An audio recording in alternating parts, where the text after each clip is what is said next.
Alô, boa noite você que está sintonizado com a gente pela Estação 26, a rádio Estação 26 diretamente da Ceilândia. Hoje nós estamos com o programa Patrulha da Mulher, é isso mesmo, o programa Patrulha da Mulher, que é apresentado toda terça-feira na rádio Paranoá FM, hoje excepcionalmente aqui na Estação 26. Eu sou Rogério Paixão, estaremos juntinho até um pouquinho mais tarde.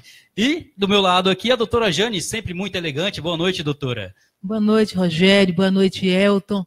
Boa noite, Loiane. Loiane, eu acabei de conhecer, uma querida, já é querida, a gente conversou um pouquinho ali fora, e ela veio participar do programa, bacharel em Direito, então vai ser minha parceira futuramente aí no mundo do direito. Fiquei muito feliz em conhecê-la, e a gente hoje vai fazer uma conversa com vocês, talvez um pouquinho diferente do nosso formato, que normalmente lá é sempre eu e Rogério.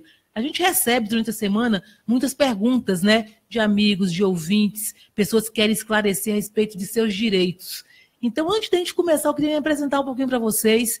Lá em Sobradinho, Planaltina, as pessoas já me conhecem, Paranoá, porque ali eu digo que é minha praia, que é minha área, mas eu sou Jane Clébia, e conhecem por doutora Jane, porque eu sou delegada da Polícia Civil, e sou policial aí há pelo menos 20 anos, servidora pública do DF, já fui administradora em Sobradinho, e hoje tenho algumas pautas, vamos dizer assim, uma militância aí, especialmente quando a gente fala de direito da mulher.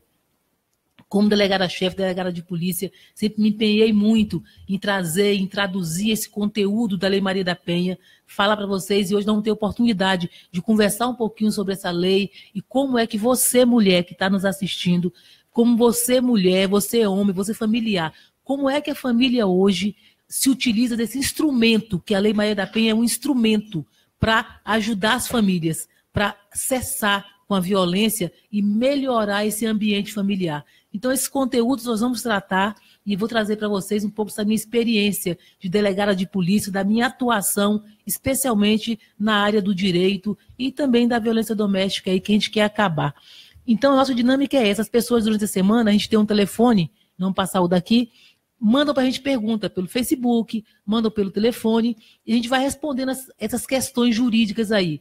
A gente fala de direito de família, fala de violência doméstica, fala de direito de vizinhança, direito consumidor. Tanto é que a Loiane trouxe aqui um monte de perguntas, ela vai ler e não faz o seguinte: o Rogério faz uma que a gente recebeu via web aí, e a Loiane faz uma que ela trouxe aí das pessoas com quem ela conversou, então ela trouxe uma série de perguntas.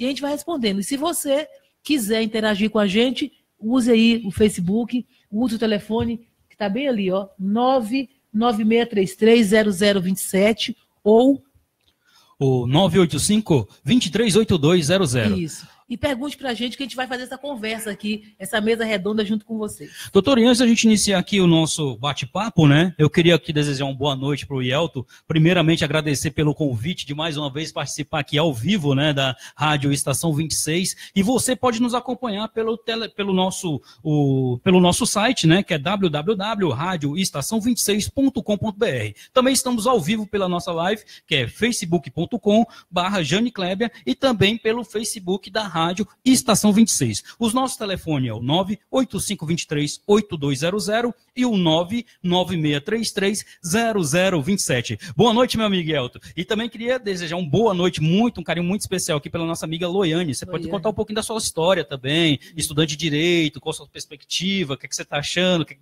dessa função do direito, porque isso é muito importante, né? Estava participando agora do programa anterior, conversa com o Yelton, e o Edson do Sol Nascente falou uma coisa muito séria.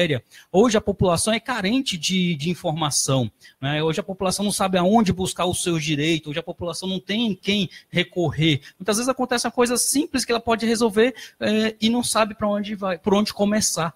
E isso é muito importante, a gente disseminar essa informação, ainda mais nessa área do direito, que é muito bonita essa área, né? Ajuda muita gente. Boa noite, Elton. É isso aí, boa noite a todos, né? Yelton Ferreira, de novo aqui, ao vivo com vocês. Estava aí agora aí com o programa aí, Fala com o Yelton, aí com a galera do Sol Nascente, mandou muito bem. Quero agradecer eles aqui pela participação aqui no nosso programa. E também eu quero agradecer vocês, também o Rogério, quero agradecer a doutora Jane aqui, a Loiane, por estar aqui presente, né? Por estar vindo aqui na Ceilândia, trazer essas informações para a comunidade. Eu creio que vai ajudar muitas pessoas aí, né, com esse bate-papo nosso aqui. E que continue esse bate-papo, que não seja só hoje, né? Que a gente tem outros programas aí, para frente e para a comunidade tirar suas dúvidas. Você pode estar ligando, você que está ouvindo a gente pelo aplicativo agora da Rádio Estação 26, entra no Facebook, faça sua pergunta pelo Facebook da Rádio Estação 26. Pode fazer pelo telefone, é o 996330027, tá bom? Faz pelo aplicativo também, você que está pelo aplicativo, pode fazer pelo aplicativo. Então não tem desculpa para você não perguntar. E também falando que se você, às vezes, não quer se identificar, né, doutora? Às vezes tem umas perguntas que as pessoas não gostam de se identificar. Eu tenho acompanhado o programa da senhora lá, e às vezes algumas pessoas não querem se identificar. Eu acho que pode fazer a pergunta, a gente lê. Pode. Não, a gente não vai falar o nome. Com certeza a gente não dá o nome, né? Uhum. Mas a gente esclarece a situação, que às vezes é muito importante. Não se preocupe, nós não vamos expor você. Dá seu nome. Pode fazer pergunta que a gente dá a resposta anonimamente, sem dizer qual é o seu nome. O importante é que você tenha a resposta daquela dúvida que te aflige aí. Com certeza. Agora passar aqui para a Loiane se apresentar aqui? Vamos. Boa noite a todos. Meu nome é Loiane, sou estudante de Direito e agradeço a todos vocês pela participação e por deixar eu participar. Nada, Loiane, para nós é o maior prazer, é um grande prazer. Você está aqui hoje, você é nossa convidada. Você representa a comunidade aqui da Ceilândia nessa mesa. Então, o Yelton aqui, que já é comunicador da região, nós somos os visitantes, mas você é nossa convidada hoje, toda especial. E vai ser um prazer enorme essa conversa com a sua participação. É interessante, doutora, a gente ressaltar aqui que a gente não está só na Ceilândia, né? Tem pessoas de vários lugares, inclusive do mundo inteiro, né? Pessoas de fora do Brasil. Então, aqui, da Ceilândia para o mundo, tá? É uma porta, uma janela que está se abrindo aí. E com certeza, de onde você estiver, você pode mandar para cá, que vai ser um prazer enorme a gente responder sua pergunta aqui no ar. Podemos? Rogério, só um pouquinho. Até para vocês entenderem esse formato, o Rogério falou no início aí do Patrulha da Mulher. Por que Patrulha da Mulher? A gente dá esse nome para fortalecer e empoderar as mulheres. Todas as ações que divulgarem a mulher, que empoderarem, permitirem que a mulher se fortaleça, então são importantes. Mas o programa Patrulha da Mulher é para a família inteira. Então você, homem, adolescente, jovem, mulher, todos podem fazer as perguntas que quiserem, que a nossa ideia aqui é responder, é ajudá-los. À medida que o programa for desenrolando, vocês vão conseguir entender mais ou menos qual é o formato, né? E aí vão poder interagir com a gente. Então vamos lá? Vamos sim. Então bora. Agora são 20h30, nós estamos ao vivo pela Rádio Web Estação 26. Loiane, fica à vontade, você pode começar. Tá? E aí a gente vai respondendo, a doutora Jane vai respondendo e a gente vai interagindo. Se você tiver dúvida em relação à resposta dela, você pode intervir, pode ficar à vontade, tá bom? Obrigada. Vou começar fazendo uma pergunta sobre a Lei Maria da Penha, que é contra a violência doméstica. O que fazer se alguém conhecido apresentar sinais de agressão? Posso denunciar anonimamente? Essa pergunta, Loiane, muito importante e para todos que estão ouvindo. Eu tenho feito um ciclo de palestras aí por Brasília para traduzir a Lei Maria da Penha. E um dos aspectos que eu destaco, Yelton, que é muito importante é esse. Porque a própria vítima, ou você que é parente, você que é vizinho, às vezes você sabe de uma violência, mas a pessoa, geralmente quem é agredido, a mulher que é violentada, ela é prisioneira dentro do próprio lar. Ela é prisioneira do medo, ela é prisioneira por causa da família, ela acha que precisa, às vezes, do companheiro, porque ele é quem dá o sustento em casa. E sabia que a lei tem solução para todas essas questões. Mas respondendo a sua pergunta, a própria vítima pode fazer uma denúncia anônima. Você que é vizinho, que é parente, pode denunciar anonimamente. O que hoje é proibido, o que é vedado? É a denúncia falsa. Você vai lá e só quer movimentar a máquina judiciária, vai atrapalhar o serviço da delegacia denunciando falsamente. Mas se você tiver realmente conhecimento de alguém, e mesmo que você não tenha certeza, mas você imagina, a mulher aparece com machucada, aquela história do cisco no olho, cair no banheiro, bati na porta, né? Bati na quina do armário. Então, essas mulheres machucadas, que sempre tem uma desculpa para dar, pode ser que ela seja vítima de violência. E a gente percebe essas coisas, né? No relacionamento, na conversa, no convívio, na relação entre o casal. Então, o agressor, ele dá sinais. Então, se a mulher, você perceber que ela está sendo vítima de violência e que ela não tem condições de falar, você pode sim. No DF, você tem um telefone 197. Esse telefone é direto da Polícia Civil. Então, você liga no 97, faz uma denúncia anônima. Não precisa dar seu nome. E aí você vai me dizer o seguinte, doutora Jane, eu não tenho os dados completos do autor nem da mulher. Dê características. Diga, por exemplo, na minha vizinhança, QNM, sei lá, 22, conjunto tal, casa tal. Tem um casal, ele é alto, ou é claro, é branco, é negro, é moreno, tem barba, tem bigode, o casal tem filhos, e essa mulher atende, dá lá o primeiro nome que você conhece, por fulano de tal, mesmo que não saiba o nome todo. E lá tem situação de violência, porque a gente ouve constantemente ela chorando, ou pedindo ajuda, ou gritos, e a polícia, com certeza, aquela denúncia anônima vai virar uma ocorrência. E aquela ocorrência vai para uma seção chamada SAM, que é Serviço de Atendimento à Mulher. Todas as delegacias têm esse serviço. Então, aquela denúncia anônima vai ganhar um protocolo e vai ser apurado. E se, por acaso, você fizer uma denúncia e a polícia não apareceu lá, você vai insistir, você vai encaminhar uma segunda denúncia, que com certeza eles vão ver, não é brincadeira. A situação é séria, porque chegaram 2 denúncias do mesmo local, da mesma autoria, ou com a mesma característica. E a polícia vai lá fazer essa investigação, mesmo que você não dê o nome. Então, para a própria mulher, a vítima, ela tem medo, porque muitos companheiros dizem o seguinte: se você for na delegacia, a hora que voltar, fica pior. Tem uns que falam, vou te matar, ou então vou te agredir ainda mais, vou te bater mais, que é assim que ele diz. Ela própria pode fazer uma denúncia anônima, dá as características e não dá o nome. Quando eles perceberem, vai chegar a polícia ali para fazer uma investigação e vai dizer para ele, essa denúncia foi anônima. Então ela acaba escapando dessa segunda agressão, né? Ou desse temor de fazer a denúncia. Agora, o que a gente acha importante é fazer sempre a primeira denúncia. Desculpa, Rogério. Quando a gente fala de violência, a violência ela é um ciclo. Então, assim, o agressor, é importante que diga, ele não te ama, quem ama não bate, quem ama dá presente. Loiane, dá presente, dá brinco, dá viagem, não é isso? Dá cartão de crédito, chega em casa com perfume, leva para o cinema. Isso é demonstrar amor, se quer demonstrar com alguma atitude assim. Agora, quem bate, diz que é porque está com ciúme, porque ama, não ama. E a agressão que começa hoje com xingamento, que começa hoje com tapa, ela pode acabar numa morte. Diga, Rogério. Doutora, em relação mesmo a essa questão da Maria da Penha, a gente fez um programa passado, um programa para trás, e aí eu fui questionado a respeito da Maria da Penha se protege o homem. Porque, assim, tem casos de homens que também que sofrem agressões em casa, de mulher fica brava, joga panela de pressão, água quente, essas coisas. E nesse caso, ele também é amparado pela Maria da Penha ou não? A Lei Maria da Penha tem como sujeito passivo assim, unicamente a mulher só pode ser vítima da Lei Maria da Penha, a mulher. Aí a pergunta é, e quando a mulher agride o homem? Nós vamos ter o Código Penal, que tem lá o artigo 129, parágrafo 9º, que trata da agressão entre familiares. Então, a mulher que agride o homem, ela vai responder no 129, parágrafo 9º, lá, que são as lesões corporais que acontecem no seio da família. Então, não se usa Maria da Penha. Aí, então, a pergunta é, então, qual a diferença?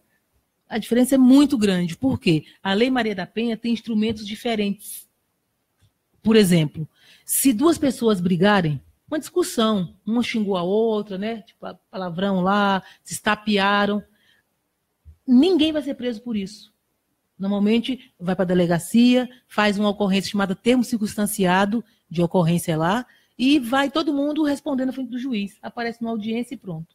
Na Lei Maria da Penha, um xingamento, uma ameaça, pode sim prender o autor. Então, a Lei Maria da Penha tem instrumentos para realmente proteger a mulher. Então, um xingamento e uma agressão que em qualquer outra situação viraria só um TC, na Maria da Penha pode conduzir à prisão do autor. Ficou claro, Rogério? Sim, ficou claro. Então, assim, o homem, se for a mulher agressora, vai responder sim, mas nos termos do Código Penal. Agora, se a vítima for a mulher, aí a gente vai usar a Lei Maria da Penha, que tem outros instrumentos para proteger essa mulher ainda mais. Vamos oferecer casa-abrigo para ela, ele pode ser preso se insistir, até nessa ameaça, e tem outras coisas que são importantes na lei para proteger a mulher. A Márcia Rocha aqui, que está acompanhando a nossa programação. Muito boa noite, Márcia. Seja bem-vinda aqui à Rádio Estação 26. Ela está fazendo uma pergunta aqui à doutora Jane. Explique a Lei Joana Maranhão. Ela é muito importante para todas as mulheres também. Desculpe, Márcia. Lei Joana Maranhão, me fala qual é o conteúdo da lei aí, para ver se eu tenho condições de explicar.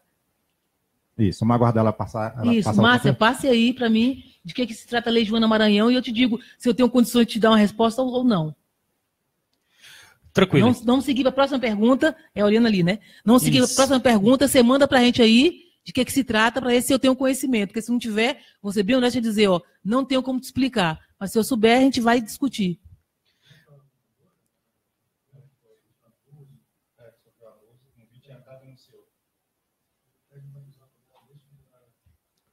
O conteúdo da lei é o quê? Se refere à mulher quando ela é abusada, é isso? Não. Olha só. É Márcia, né? Márcia. Olha só, estão aqui me dizendo aqui na mesa que o conteúdo da Lei Joana Maranhão se refere a abuso. Então, o que eu posso te dizer como delegada de polícia a respeito do abuso sofrido tanto por maiores de idade como por menor? Tem um detalhe, uma diferença. Por exemplo, qualquer situação de abuso sexual, por exemplo, quando é praticado contra um maior de idade, a pessoa tem o direito de dizer assim, ó, eu quero que isso seja apurado. Ela precisa dizer isso. Na hora de registrar a apuração, ela vai autorizar. Por que isso? Porque o conteúdo, abuso sexual, é uma coisa que mexe tão intimamente, expõe a mulher de tal jeito que tem mulheres que preferem não fazer apuração para não ser exposta. Porque, por exemplo, às vezes ela sofre um abuso e ela é casada. Em algumas situações, a apuração desse abuso vai punir o autor, mas vai destruir o casamento dela, a relação com os filhos, por exemplo. Então, em qualquer situação de abuso, quando é maior de idade, o maior tem que autorizar essa apuração. E aí a gente diz, importante que em qualquer situação a mulher denuncie e faça apuração. Ninguém precisa se sentir envergonhado por fazer uma denúncia e buscar uma apuração. Porque se ela tiver receio dessas consequências, né, e não fizer a denúncia, o abusador pode continuar abusando dela e abusando de outras pessoas. Agora, quando a vítima do abuso é menor de idade, não existe prescrição. Primeiro, que a denúncia é feita sempre. E mesmo que a família, a pessoa diga não quero, se ela tiver menos de 18 anos, o Ministério Público vai assumir a autoria dessa denúncia e vai haver apuração de qualquer jeito. Outra situação, tenho 14 anos, foi abusada e ninguém soube. Quando é maior de idade, você tem um tempo do conhecimento do fato para fazer a apuração, que a gente chama de prescrição.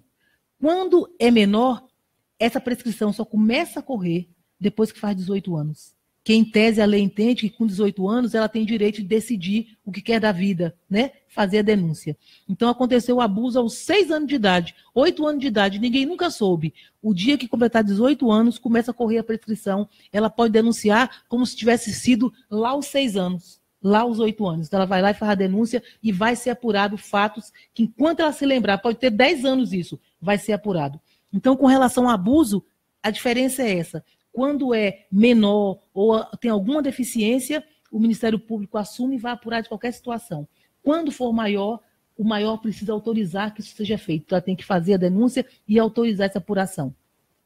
Agora, independente disso, quando você tem conhecimento em qualquer situação de violência, de abuso, é preciso a gente fazer a denúncia para que esse autor seja afastado. Enquanto você fala aí, pode falar que eu vou dar uma olhadinha aqui no que a menina... É isso aí, estamos ao vivo aqui, são 20 horas e 41 minutos, horário de Brasília, Rádio Estação 26 aqui. Você que está ouvindo a gente pelo aplicativo aí, acessa aí o Facebook da Rádio Estação 26, estamos ao vivo aqui. Você pode estar fazendo a sua pergunta aí, tá? Participando conosco aí, ao vivo e a cores. Márcia, eu estou aqui, alguém acessou para mim aqui, Lei Joana Maranhão, olha só, diz o seguinte, a lei determina que o prazo para a prescrição dos crimes sexuais contra criança e adolescente só começa a contar quando elas completam 18 anos. Então, mesmo sem saber o título aí da lei Joana Maranhão, eu já te disse exatamente o conteúdo. Porque na nossa prática, né, do dia a dia, dentro da delegacia, é com isso que a gente lida todos os dias. Eu só não sabia que tinha esse nome aí, Lei Joana Maranhão. Mas significa exatamente isso. A partir, quando a criança ou adolescente é vítima de abuso, só começa a contar o prazo para denúncia e para apuração depois que ela completa 18 anos. Isso é que vai diferenciar a denúncia em relação ao adulto. O adulto, isso tem prescrição. Porque eu tenho 20 anos, 25 anos, não interessa. Fui abusada. Eu tenho aí um tempo, que é 6 meses do conhecimento da autoria, para ir lá e começar um processo. Se eu escolher não fazer a denúncia, em algum momento isso vai prescrever. Quando eu for fazer a denúncia, se eu tinha conhecimento há muito mais tempo de quem era o autor e não fiz, aí eu perco esse direito de iniciar um procedimento.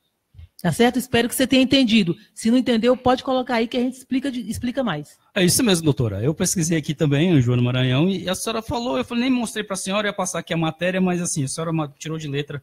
Tá muito bom. Parabéns. Agora são 20 horas e 43 minutos, estamos ao vivo pela Rádio Estação 26. A sua rádio web, a Rádio da Ceilândia para o mundo. E você pode ligar para a gente ou mandar seu recado pelo nosso telefone, que é o 96330027 ou 985238200. Estamos também ao vivo pelo Facebook. É isso? Vamos lá? Doutora, eu posso? Tem uma pergunta aqui muito interessante da Angélica. Ela é lá do Paraná, né? Acredito que ela esteja ouvindo para a gente, mas se não tiver, a gente vai mandar inbox lá para ela, como a gente sempre faz. Fui mãe solteira muito jovem, com apenas 17 anos. O pai biológico deu nome ao meu filho, porém nunca deu qualquer atenção.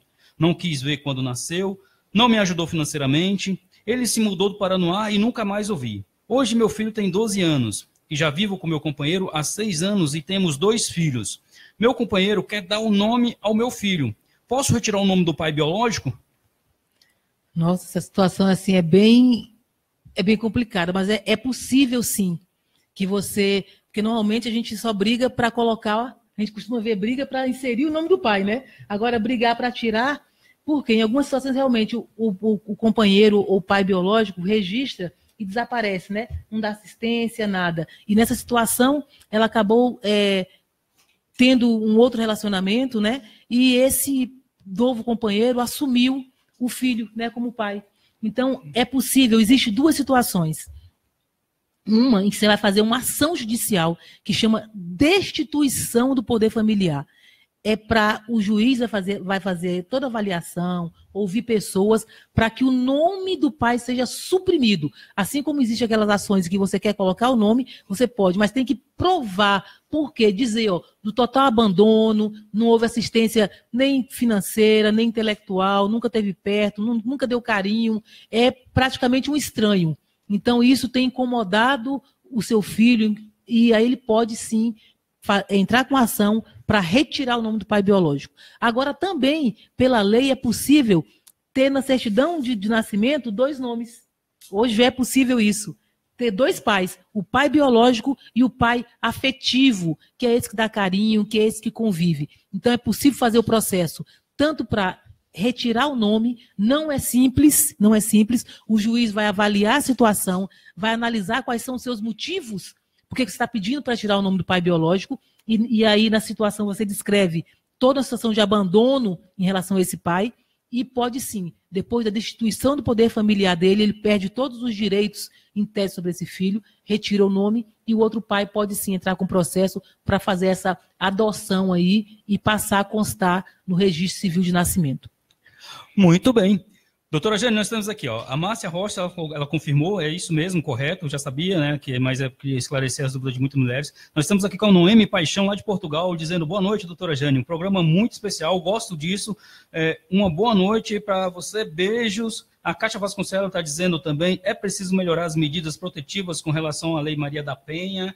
Temos aqui, ela tem um nome diferente, desculpa se eu estiver falando errado, é Ieuris. Boa noite, não perco por nada, parabéns. Né? Várias pessoas aqui conectadas com a gente através da nossa live da Rádio Estação 26. Podemos? Podemos. Loiane, fica à vontade. Gente, isso aqui é quase uma sabatina. E assim, sabatina ao vivo é isso, você tem que estar ligado e preparada. Então, assim, isso aqui não é nada combinado, nada disso aqui é combinado, tá? A gente recebe essas questões pela internet, ela trouxe as perguntas aqui agora e a gente vai responder. E não existe quem saiba tudo. Foi bingo, hein? Ela me fez uma pergunta aí com o nome, eu não tinha ideia do nome, mas realmente o conteúdo é tão importante, o conteúdo dessa lei agora, Joana Maranhão, que a gente aplica isso no nosso dia a dia. Eu tenho de polícia 20 anos, como delegada eu tenho mais de 12 anos. Então, eu lido com isso todos os dias. Então, quando a gente fala, por exemplo, de abuso, eu sabia que o tema mais importante em relação ao abuso é a possibilidade da denúncia a partir dos 18 anos, né, de quem foi vítima na adolescência ou na infância. E coincide exatamente com o conteúdo dessa lei Joana Maranhão aí. Então, foi importante para vocês perceberem que aqui nada é combinado, tá certo? Então, pode ser que venha um assunto aí que eu não saiba. E eu sou bem tranquila para dizer assim, ó, sinto muito, não sei, pego o seu nome e te respondo depois. Mas o que for possível, nós vamos falar aqui ao vivo e vamos responder. Então, o programa é isso, tudo aqui é verdadeiro. Tem nada combinado, são perguntas reais, de pessoas reais, e a gente vai dando as respostas à medida que elas vão surgindo. A minha experiência com o direito aí já conta mais de quase 20 anos, né? Então, fiz defensoria pública há muito tempo, sou delegada de polícia atuante, já galguei dentro das delegacias todos os níveis, né? Fui carta horária, fui plantonista, fui delegada-chefe. Então, a gente lida com essas questões de direito todos os dias. Então, para a gente é interessante, a gente consegue dar essa assistência, especialmente da nossa experiência. Mas, se porventura tiver algum conteúdo que a gente não saiba, pode ter certeza que a gente vai responder para você em inbox. Você não fica sem sua resposta. Beleza, doutora. Tem mais pessoas participando aqui. Ó. Priscila Brandão está mandando um oi, pedindo para mandar um oi, um grande abraço. Programa top. Abraço, Prio, Zé Maria, né? Nosso querido tio lá, um grande abraço, tá ligadão com a gente também.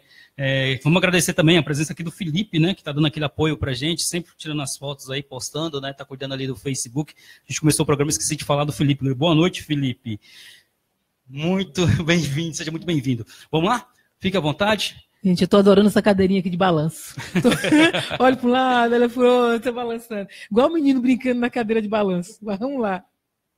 Ainda sobre a violência contra a mulher, a Lei Maria da Penha só vale para a agressão física? Não.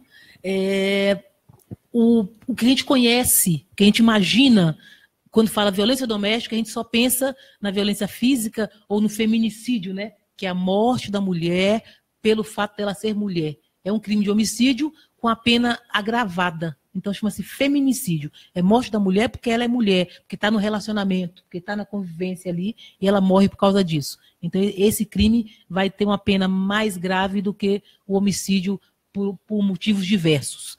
Agora, nós temos outros tipos de violência. A violência moral, a emocional. Essa é que mais vitima as mulheres. Então, as violências mais graves, que a gente diz que é a física, por exemplo, que pode levar até a morte, ela começa com uma violência psicológica. É aquela em que o cara diminui sua feia, começa assim, né? A feia, sua gorda, sua anta, sua vaca, e os bichos vão crescendo, né? E os nomes vão aumentando, e o distrato. E quanto mais esse xingamento aumenta, mais a mulher se sente pior, né? Se sente diminuída, ela perde aquela condição, aquela capacidade de viver com tranquilidade, de viver com alegria, de criar bem os filhos. Então, ele fica moralmente perturbando a mulher. Eu tenho uma história que eu gosto de contar, que demonstra bem esse exemplo dessa violência psicológica. Um casal, e eles, casados, ele era extremamente ciumento. Então, em algum momento da vida, ele colocou dentro do quarto um gravador, pegou um celular, ele teve a capacidade de colocar o celular ligado na tomada para não cair a bateria e deixou o celular gravando os barulhos, os sons domésticos. E aí depois ele chega para essa mulher e fala o seguinte: vamos ouvir aqui, olha, esse aqui é o teu macho que entrou aqui na casa desse jeito. E os barulhos, era o barulho dela varrendo a casa, da porta batendo, nossa, dela entrando no quarto, isso, e ele perturbava ela psicologicamente, acusando de ela ter um outro homem, de traí-lo, e com barulhos que eram do dia a dia. Aquilo perturbou ela emocionalmente. Em uma conversa na delegacia com ela dizia o seguinte, que em algum momento da vida dela, ela quase acredita que aquilo era verdade, do tanto que ele perturbava e dizia para as pessoas uma coisa que ela não tinha feito. Então, as pessoas, elas são pródigas, elas conseguem inventar, o termo é esse, inventam esse tipo de coisa para ver como é que perturba a mulher. Então, xingamento é violência doméstica, existe abuso sexual entre casais. Isso é uma violência sexual. Aí a pergunta é, como é que isso pode acontecer? Por exemplo, o casal se desentende, o casal briga, e muitas vezes o homem chega a agredir a mulher, e mesmo depois da agressão, ela está lá chorando, ele quer ter relações sexuais com ela, por exemplo. E ela está chateada, está magoada, porque acabou de ser agredida ou apanhou, alguma coisa assim, e ela diz não. E ele vai lá e força ela a manter relações sexuais. Isso é agressão sexual, isso é violência doméstica. Por exemplo, tem alguns homens em alguns relacionamentos que proíbem a mulher de trabalhar. Você não vai trabalhar. Quando ela insiste, ele rasga o documento, pega identidade, carteira de trabalho, rasga tudo, você não vai trabalhar. Esse rasgar documento, isso é violência doméstica. É chamada de uma violência patrimonial. Por exemplo, o casal tem filhos e a casa foi comprada, por exemplo, com dinheiro do companheiro, do marido.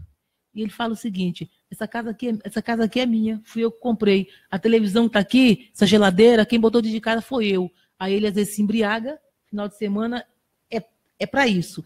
Delegacia, final de semana, é isso que a gente vê. Aí vai lá, quebra a televisão, quebra o armário, quebra a louça, ela faz comida, ele fala que não presta, essa comida tá uma porcaria, joga no chão, quebra tudo. Isso tudo é violência patrimonial, está caracterizado na lei, isso é violência doméstica, não pode. Se tiver um registro de ocorrência, ele vai responder por essa violência. Então, a violência patrimonial, a violência psicológica, a violência sexual, a violência moral, são outras formas de violência, além da violência física. Então, todos esses comportamentos que fazem a mulher menor, né, que injuria ela, que é contrário àquilo que ela sente ou que ela acha dela mesma, então tudo isso, essa violência moral, essa violência psicológica, isso é crime e está tipificado na Lei Maria da Penha. Quando vai fazer o registro da ocorrência, tem que descrever, dizer, ó, ele me xinga desse nome, os nomes não são bonitos. Me xingou disso. Então isso é violência doméstica, sim, não precisa chegar à agressão. E tenha certeza que começa pelo xingamento e depois isso vai agravar e vai acabar acontecendo a violência física. Muito bem. Começa assim, gatinha, e vai crescendo, isso. Né? Não, quando namora é florzinha, tudo pequenininho. Florzinha, gatinha. Aí depois, quando começam as brigas, aí esses bichos crescem muito. Vamos lá, Yalto, fica à vontade. Tem uma pergunta aqui da Elisângela Magalhães, aqui, boa noite. Tem uma pergunta a fazer à doutora Jane. O que a senhora acha da lei da palmada? Excelente programa, parabéns a todos. Vou dizer para você, eu vou dizer primeiro o que eu penso, te dando um exemplo. Quando eu era delegada, lá em Sobradinho 2, chegou à delegacia uma criança, devia ter em torno de 8 anos, mais ou menos, e a professora que estava trazendo. E ela tinha umas marcas nas costas. E as professoras vieram registrar ali uns maus tratos, em tese, contra a mãe. Isso é conduta minha, tá, como delegada. Dificilmente eu vou mandar fazer o registro da ocorrência simplesmente sem saber o que está acontecendo. O que eu fiz? Peguei os policiais, falei, peguei a viatura, botei a minha na viatura, falei, vamos na casa dela, ver o que está acontecendo. Antes de qualquer registro. Quando eu chego na casa, uma casa muito, muito, muito simples, na Vila Rabelo, muito humilde mesmo, e até difícil de acesso. Aí cheguei lá com a menina, mostrei para a mãe e perguntei ela o que tinha acontecido. Isso antes do registro da ocorrência. Ela falou assim, olha, doutora, eu sou pobre, você está vendo minha casa, mas na minha casa não tem ladrão. A minha filha foi na casa do vizinho, pegou um dinheiro em cima da TV e a vizinha veio me contar. Então eu corrigi ela. E por isso que ela está com essas costas marcadas. Aí eu cheguei para ela e falei o seguinte, ó, você não precisa corrigir para marcar, para quebrar braço, para quebrar cabeça, mas você precisa corrigir. Eu acho que isso é legítimo, porque se a criança perde o respeito do pai em casa, ela não vai respeitar mais ninguém. O menor círculo que a gente vive, isso é científico, é o círculo familiar. Então, na família, você aprende o respeito, especialmente, primeiro, aos pais ali, aos mais velhos e tal. Se você não respeita seu pai, não vai respeitar o professor, não vai respeitar seu chefe, não vai respeitar seu vizinho. Então, é problema. Então, para mim, essa lei da palmada, ela não deve ser aplicada para impedir que o pai corrija o filho. Agora, a gente precisa deixar claro, a correção não tem que ser essa que corta, que machuca. Mas você tem que descobrir qual é o jeito de disciplinar o seu filho. Mas precisa ser disciplinado. E se a gente levar ao extremo essa questão da lei da palmada, você vai criar outros problemas. Por exemplo, vou contar um mais absurdo, tá? Que vocês vão ficar chocados.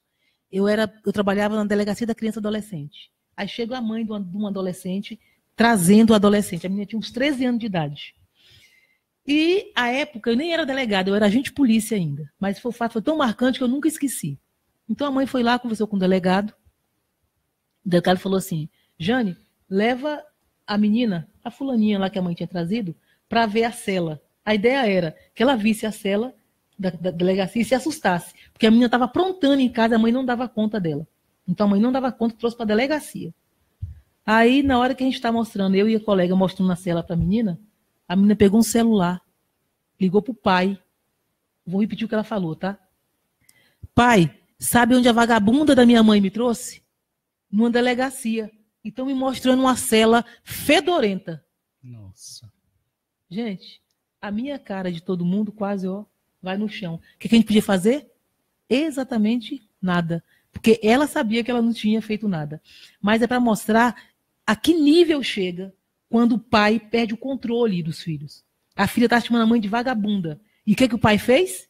Foi na delegacia, botou ela no carro e levou. Essa é outra questão que a gente precisa discutir. Eu sempre, com a experiência que eu tenho, é assim, pai e mãe. O pai ou a mãe, quando um impõe um castigo, por exemplo, se o outro discordar, vá discordar do jeito que quiser. Jamais na frente da criança. Porque a criança percebe tudo. Pode ser pequenininha, 2, 3 anos, ela já consegue entender isso. Ela sabe quem protege, ela sabe quem dá bronca, não é isso? Então ela fica correndo, ela corre de um lado para o outro. E com isso, está formando o caráter dela.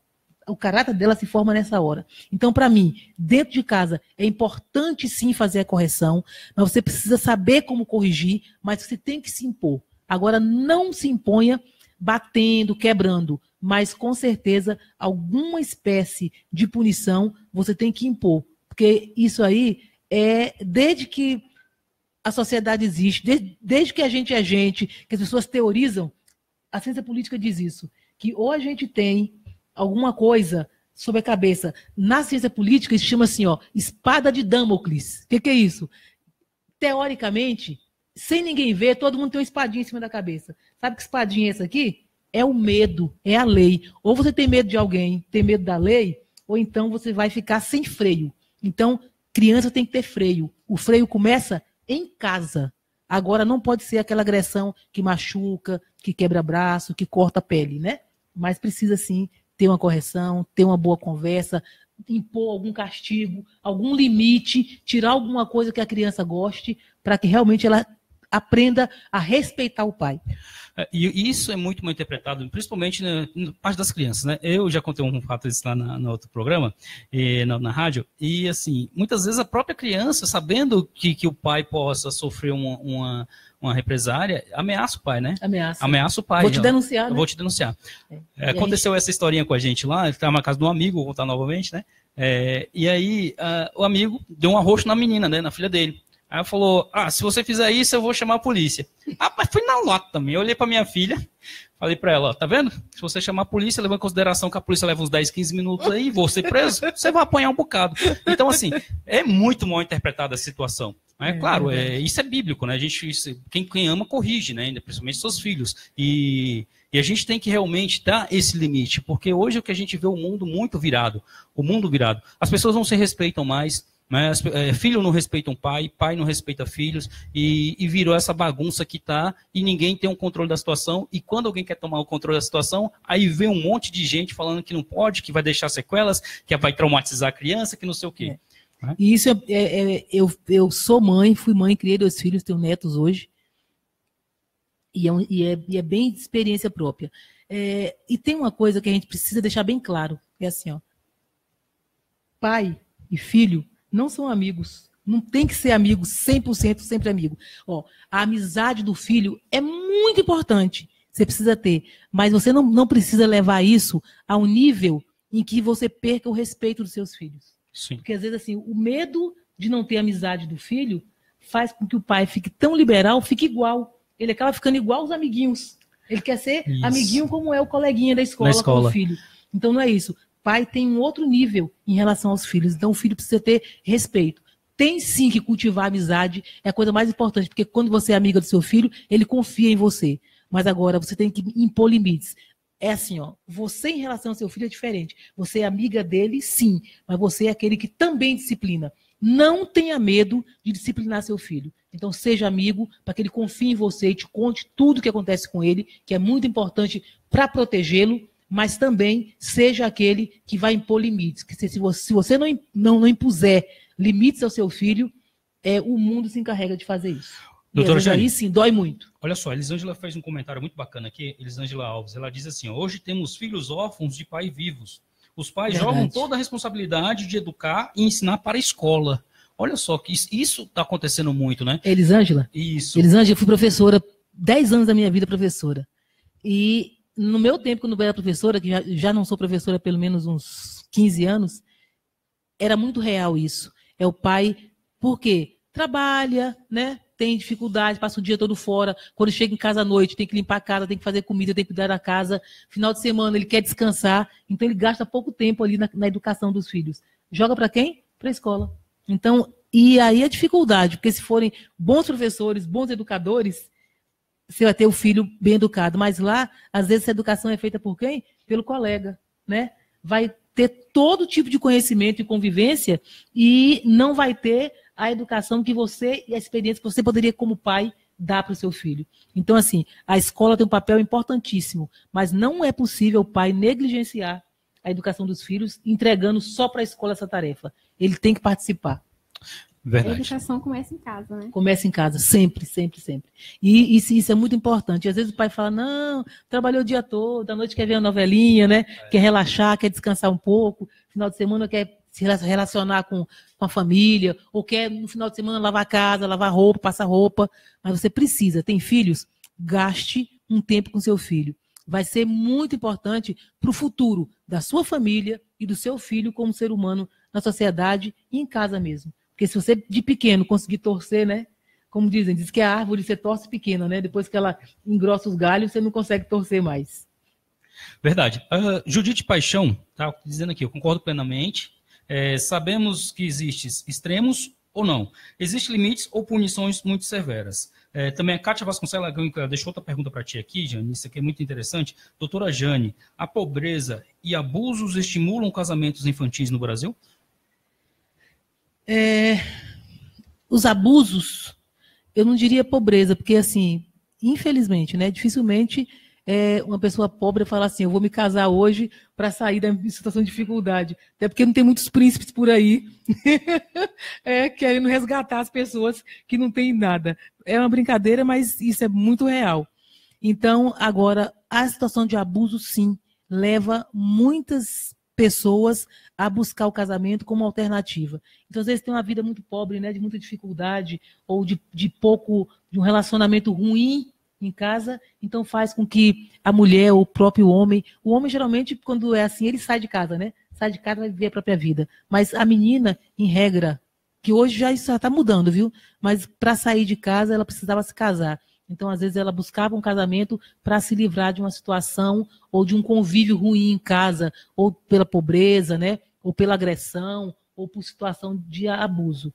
Mas hoje a coisa, eu acho que já tem evoluído, já está um pouquinho diferente. Mas a gente consegue encontrar, sim, gente que busca nenhum relacionamento e às vezes até um engano, até um erro, né? Não está pronta para o casamento, não é? Aí, às vezes, ela sai de uma vida familiar de dificuldade ali, ou porque era muito pobre, ou porque era agredida, ou porque o pai maltratava, ou alguma coisa assim, e busca a solução em um casamento. Aí não se profissionalizou, não tem condições de ter um emprego, aí sai do jugo do pai e vai viver debaixo do jugo de um marido, que às vezes é muito pior, né? De um companheiro que ela não conhece, porque às vezes relacionamento, porque quem é casado ou quem já foi sabe disso, só se revela de verdade depois que casa, né? Porque antes é tudo lindo, tudo maravilhoso, ninguém conhece exatamente até que começa a conviver. E às vezes ela acha que está se livrando da situação, ela está resolvendo, criando um outro problema.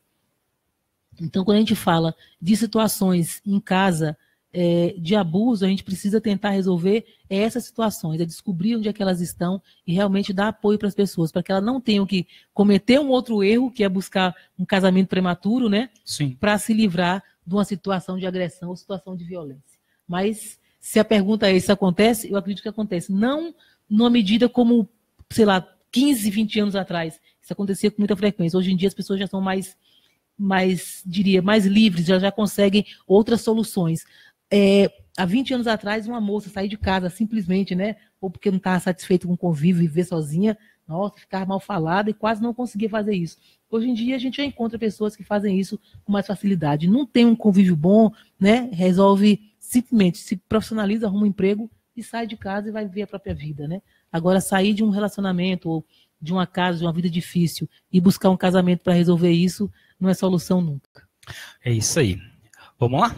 Seguindo, eu estou com uma pergunta aqui muito bacana, aqui do PSU. Muito bacana assim, em tese, né? Porque é interessante.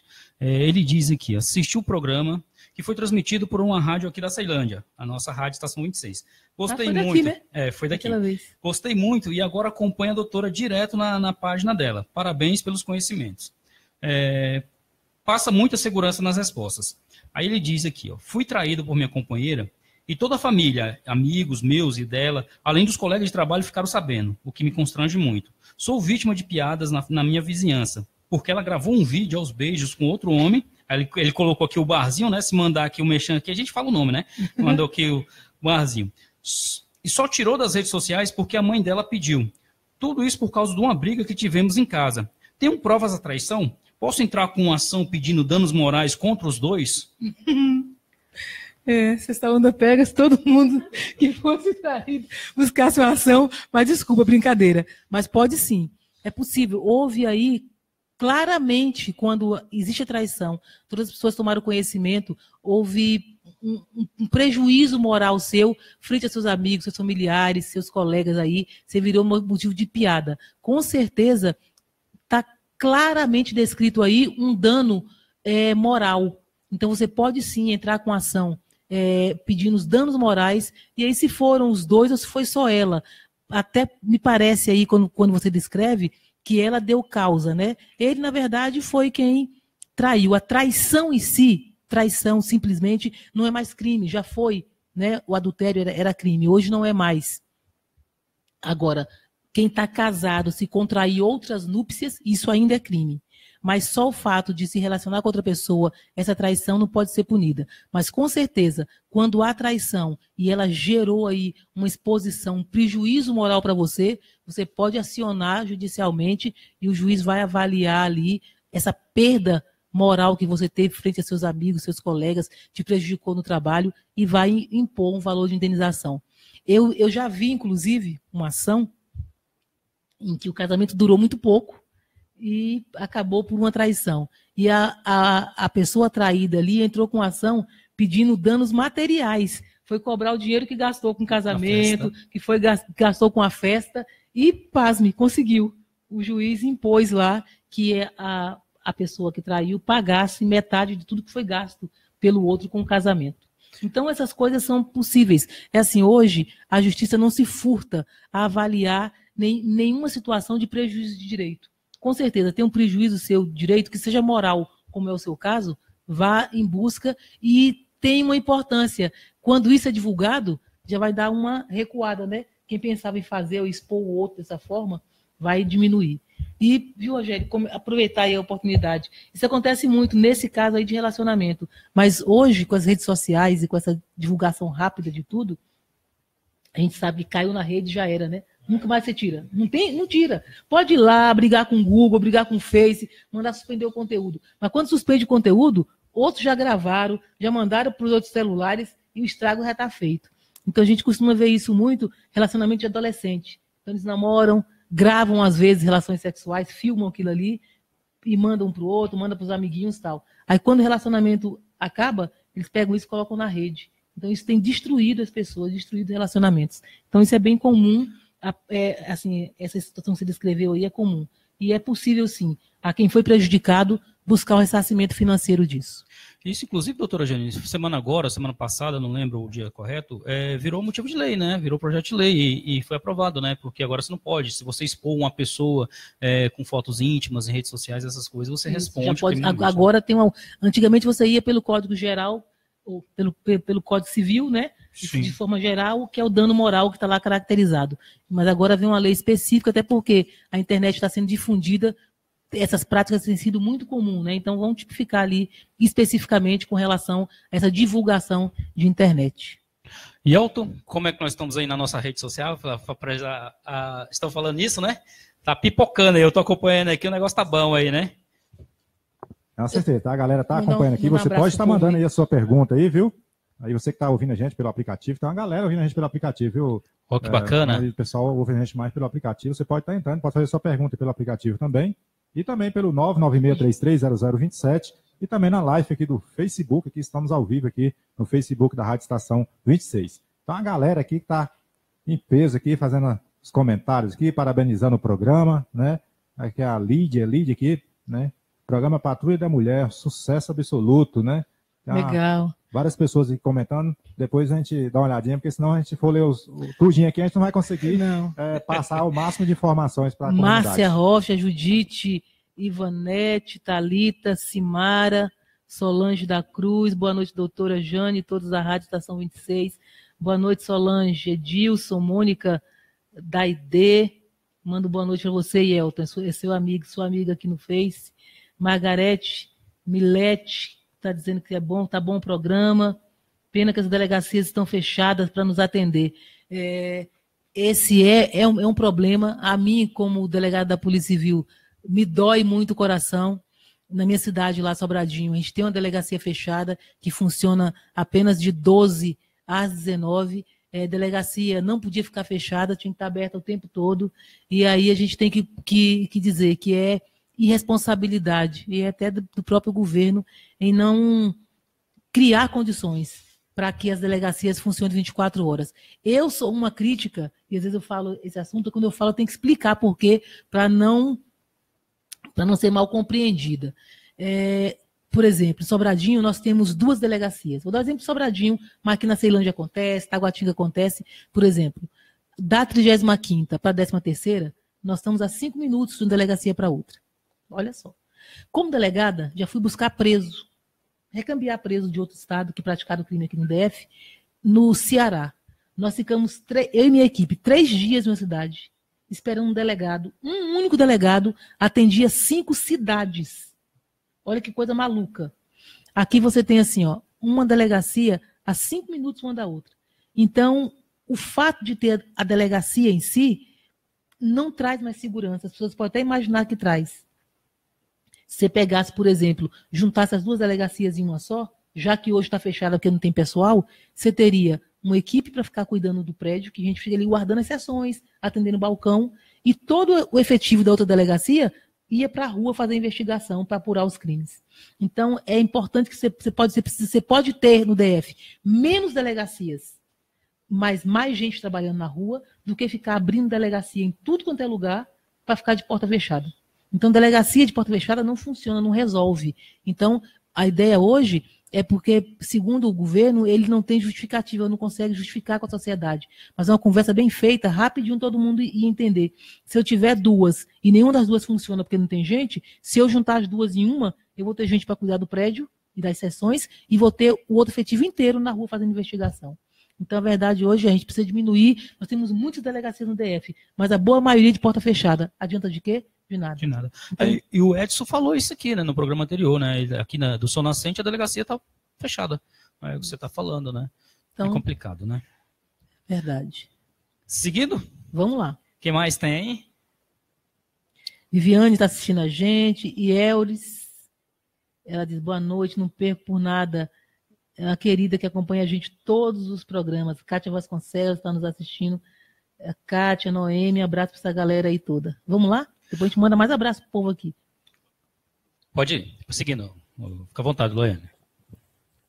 Me divorciei. Posso continuar usando o sobrenome do meu ex-marido? Então, isso acaba virando um acordo entre você e seu ex-marido. Por exemplo, tem nomes que são muito fortes, né? Às vezes o casamento durou muito tempo e a pessoa praticamente assumiu aquele sobrenome ali para ela e ela é conhecida por aquele nome. Então ela pode sim chegar e falar, ó, eu vou continuar assinando nome de casado. Não há impedimento nenhum em continuar usando o nome de casado. Pode sim, mesmo divorciada e mesmo que contraia um outro casamento. Mas às vezes aquele nome passa a fazer parte ali da vida dela. Isso é possível brigar judicialmente. Por exemplo, você separou e o companheiro não diz, não, vai voltar a assinar o nome de solteira, não vou te dar meu nome mais. Você pode entrar com ação judicial, explicando os seus motivos, para continuar com o nome. O juiz pode determinar a continuação daquele nome que passou a fazer parte da sua personalidade, independente da vontade do cônjuge, né, que está se separando, permitir ou não.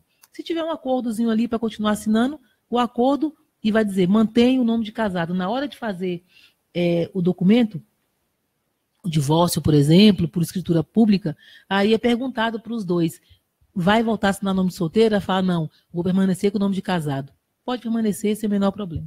Doutora, e se ela casar novamente? Se essa pessoa casar novamente, aí ela insere o nome do novo vai esposo, acumulando nomes. Bota o terceiro, bota o quarto nome, mas ela também pode, na hora de se casar, dizer com qual nome ela quer ficar. Ah, sim. Hoje existe a possibilidade do homem trazer o apelido que se chama, né? Que é o nome da esposa. Em vez da mulher ganhar o nome do marido, hoje pode sim a mulher dar nome ao companheiro e ele sim levar o nome. Eu conheço uma família que são os homens que pegam o nome das mulheres. Que as mulheres são bravas, falam, ó, tem que trazer o meu nome. E eles levam o nome da esposa, não tem problema nenhum isso.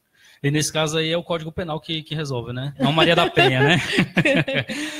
Doutora Jane, eu estou aqui com a Isabela Andressa. Ela diz assim, o Brasil está um caos. Precisamos de pessoas como você, pessoas humanas. As pessoas estão se sentindo meio que abandonadas. É isso acontece muito, né, doutora? As pessoas estão carentes, né? Carentes de gente séria, né? Sim, de gente que respeite umas às outras. As pessoas hoje em dia, nós vivemos num mundo, infelizmente, de muito desrespeito. E aí desrespeito por parte dos governantes que não nos respeitam, na verdade. Às vezes, esse desrespeito acontece nas instituições, que é uma coisa que me deixa muito triste. E, normalmente, eu prezo por isso. Nas delegacias, a pessoa chegar e ser mal atendida. Eu já fiz palestra, estou lá falando da lei, dizendo, denuncie, vai na delegacia, falar, mas chega lá, é maltratado pelo policial. Então, assim, instituição pública, aí é na polícia, nos hospitais, nas escolas, nos órgãos de fiscalização, nas CAESB, SEB, seja lá onde for, quem está do lado de cada balcão, o emprego dele só se justifica pelo público. Se não tiver público, ele não tem emprego. Então, ele tem que entender isso, tem que atender todo mundo com cordialidade, com respeito. Então, acho que nas relações profissionais, nas relações em casa, o que falta é o respeito. Se a gente tivesse respeito, né, entre as pessoas, eu acho que o mundo seria bem diferente, não seria? É verdade. Isso em todo lugar, né? No trânsito, colégio, em casa. Hoje as pessoas estão... Tudo.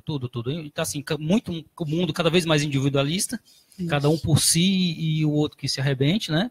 E as pessoas estão deixando de ter aquele companheirismo, de dar um bom dia. Respeito pelos mais velhos, né? Quantas pessoas desrespeitam o outro, verdade. Né? Vamos lá, seguindo. Eu estou aqui com a pergunta da Cláudia do Itapuã. Meu irmão teve um filho com uma jovem que usa drogas e não tem endereço fixo. Meu irmão não registrou a criança. Hoje, ele é empresário aqui na cidade e agora quer pegar a criança para criar, que já tem 4 anos e não está na escola. A mãe não aceita, mas não cuida bem da criança, que vive mal cuidada. Como fazer? Peraí, só para se eu conseguir entender. O irmão não convivia com a criança e agora é a mãe que não cuida e ele melhorou de vida e quer cuidar, é isso? Isso, é porque ela usa de droga, não tem endereço fixo, não tem nada. E aí ele melhorou, registrou a criança, né, e melhorou. Hoje ele é empresário e quer cuidar da criança e a mãe não quer deixar. Olha só, a criança tem direito ao convívio com a mãe e com o pai. É isso, o ideal é que fosse uma coisa pacífica, né? Entre o casal, que se resolvessem ali e trabalhassem, ou os dois, na chamada guarda compartilhada. O que é guarda compartilhada? Pai e mãe decidem o futuro da criança. Não é só ver final de semana, não. É participar ativamente da educação, do que ela veste, o que ela come, com quem ela anda. Isso é guarda compartilhada. Mesmo que em casas diferentes, cada um pode preparar um ambiente na sua casa para receber a criança. E ela vai entender que ela tem um pai e uma mãe que vivem em casa separada, mas que ela tem o amor e o carinho dos dois. Quando um cria dificuldade, e aí já tem um crime que chama-se alienação parental, isso existe e acontece muito, é quando para prejudicar o outro, porque brigou, ou porque o relacionamento acabou, ou porque não gosta simplesmente, começa a encher a cabeça da criança ali, meio que envenenar aquele ambiente para que a criança não veja o outro e não tenha esse convívio. Começa a atrapalhar, impedir o convívio. Então, para isso aí tem a justiça. Esse pai que quer participar da vida do filho, ele tem direito de participar e a criança tem o direito de ter um pai. Então ele faz o quê? Busque uma ação judicial. Normalmente a pergunta é, com quem fica a criança? Sempre com a mãe? Não. Quando o juiz vai decidir guarda de filho, vai decidir pelo melhor para a criança. Quem dos dois, pai ou mãe, oferecer melhores condições para a criança, é esse que vai ter a guarda. Em regra, a criança fica com a mãe. Mas é possível, sim, uma mãe que negligencia, uma mãe que não cuida, uma mãe que vive na rua, uma mãe que é usuária de drogas, isso. Ele pode fazer prova disso, de que ela não cuida direito, de forma testemunhal, fotografia, testemunho de vizinhos, de amigos, e provar que ela não tem condições para criar aquela criança. E o juiz pode, sim, deferir a guarda aí para esse pai. O ideal é que os dois possam participar ativamente da criação do filho. Não sendo possível, e se um já está demonstrando aí maus tratos, essa negligência, essa falta de cuidado, o pai com certeza pode entrar na justiça, mesmo a criança já tendo 4 anos, ainda está em tempo de ele resgatar e participar da formação e desse convívio com a criança. Doutora Jane, nesse caso, a mãe não cuida, a mãe é negligente. Consegue também diminuir o valor da pensão ou não?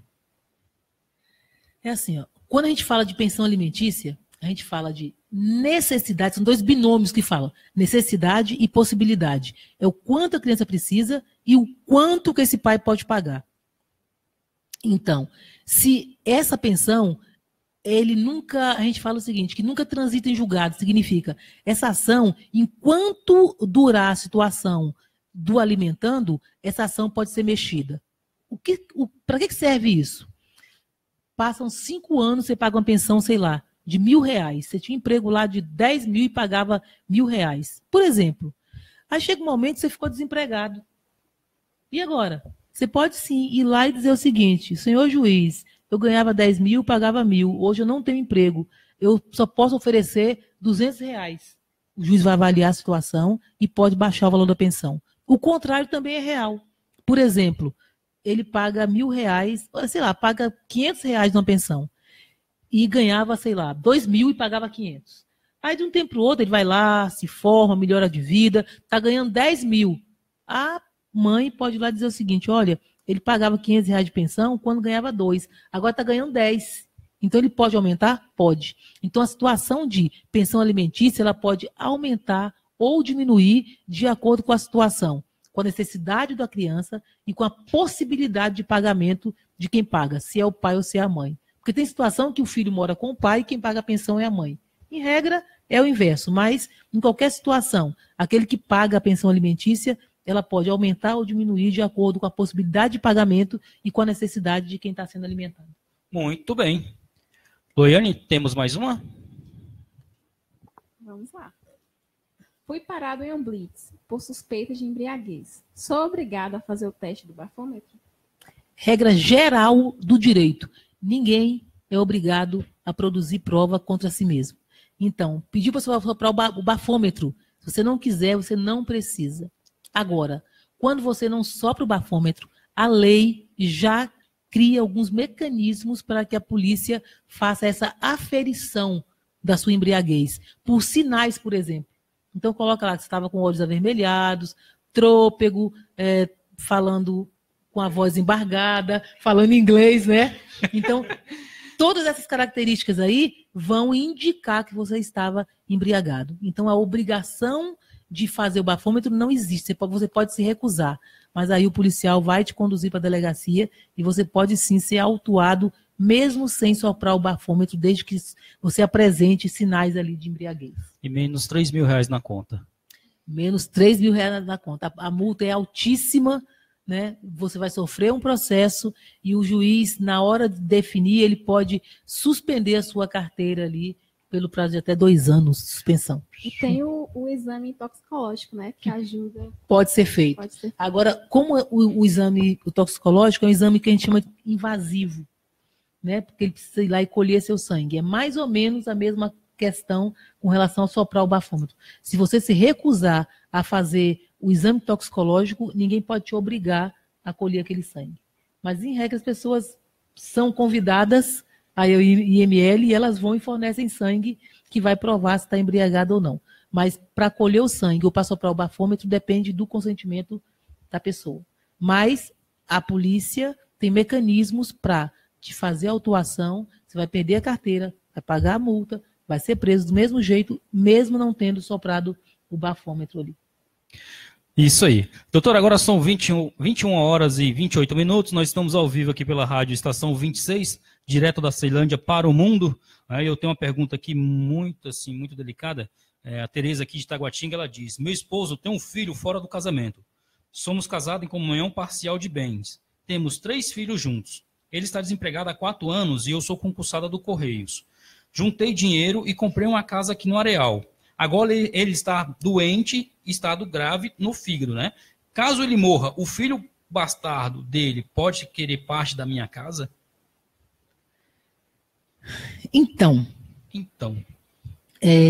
Ela já está pensando no futuro, né? Porque ele não está muito bem de saúde, né? Que pode ficar viúva. Isso. Essa herança ou esse patrimônio, se ela conseguir provar que foi constituído unicamente com o patrimônio dela, que não tem contribuição, e olha que isso não é fácil. Por quê? Não necessariamente o fato de ele estar desempregado, porque vai que inverteu.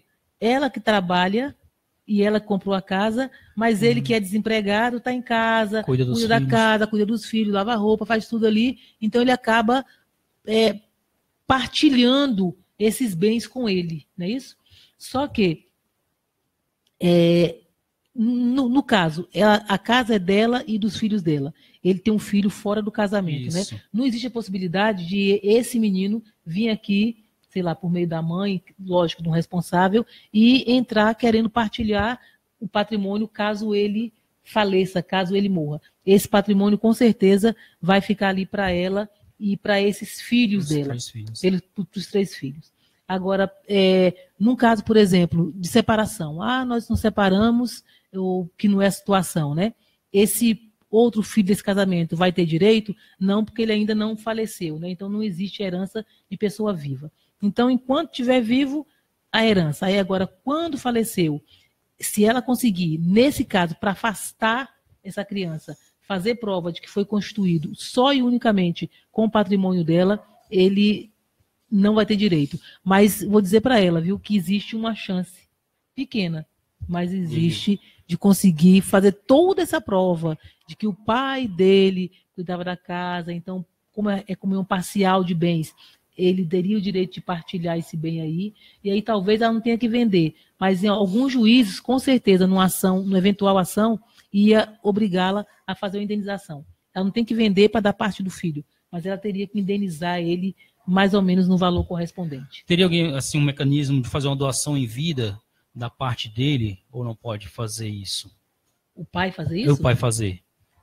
Muito difícil, porque na verdade ele teria que ter um motivo para partilhar esse bem. Eles estão casados, não houve separação, não houve nada, em tese não tem partilha. O bem é comum. Mas doação é possível sim, você fazer lá testamentos, né? Que essa doação seria em tese testamento. Quando morrer, vou deixar parte do que eu tenho. Aí, em tese, se provado que metade desse patrimônio é dele, né? Metade do patrimônio, aí sim ela teria, para não vender a casa, que indenizar o garoto nessa parte correspondente que foi deixada aí em testamento pelo pai. Muito porque bem. Assim, a questão patrimonial, ainda mais especialmente essa que envolve morte, partilha, são questões complexas. Elas têm dezenas de saídas, dezenas de possibilidades. Então, um outro advogado ouvindo, ele fala assim, mas podia ser assim. Dentro do direito é isso. O direito te permite, em algumas situações, várias saídas, como a indenização, ou como a própria venda, ou indenizar no valor correspondente. Então, são saídas jurídicas. O importante é dizer o seguinte, que é possível, mas aí tem que fazer prova de um monte de coisa. Eu precisava de mais elementos dessa situação aí, para a gente poder realmente dar uma resposta bem precisa. Muito bem. Vamos lá, seguindo? E aí, Elton, como é que tá aí a nossa rede social aí? Facebook pipocando, né? Isso, está aqui, acabou de conectar aqui o Dudu, Ana Paula, Francisco Ferreira também conectou. O Guilherme Ferreira está perguntando aqui, doutora, a lei é para todos no Brasil. Parece que é diferente no caso de político. Qual é a sua opinião?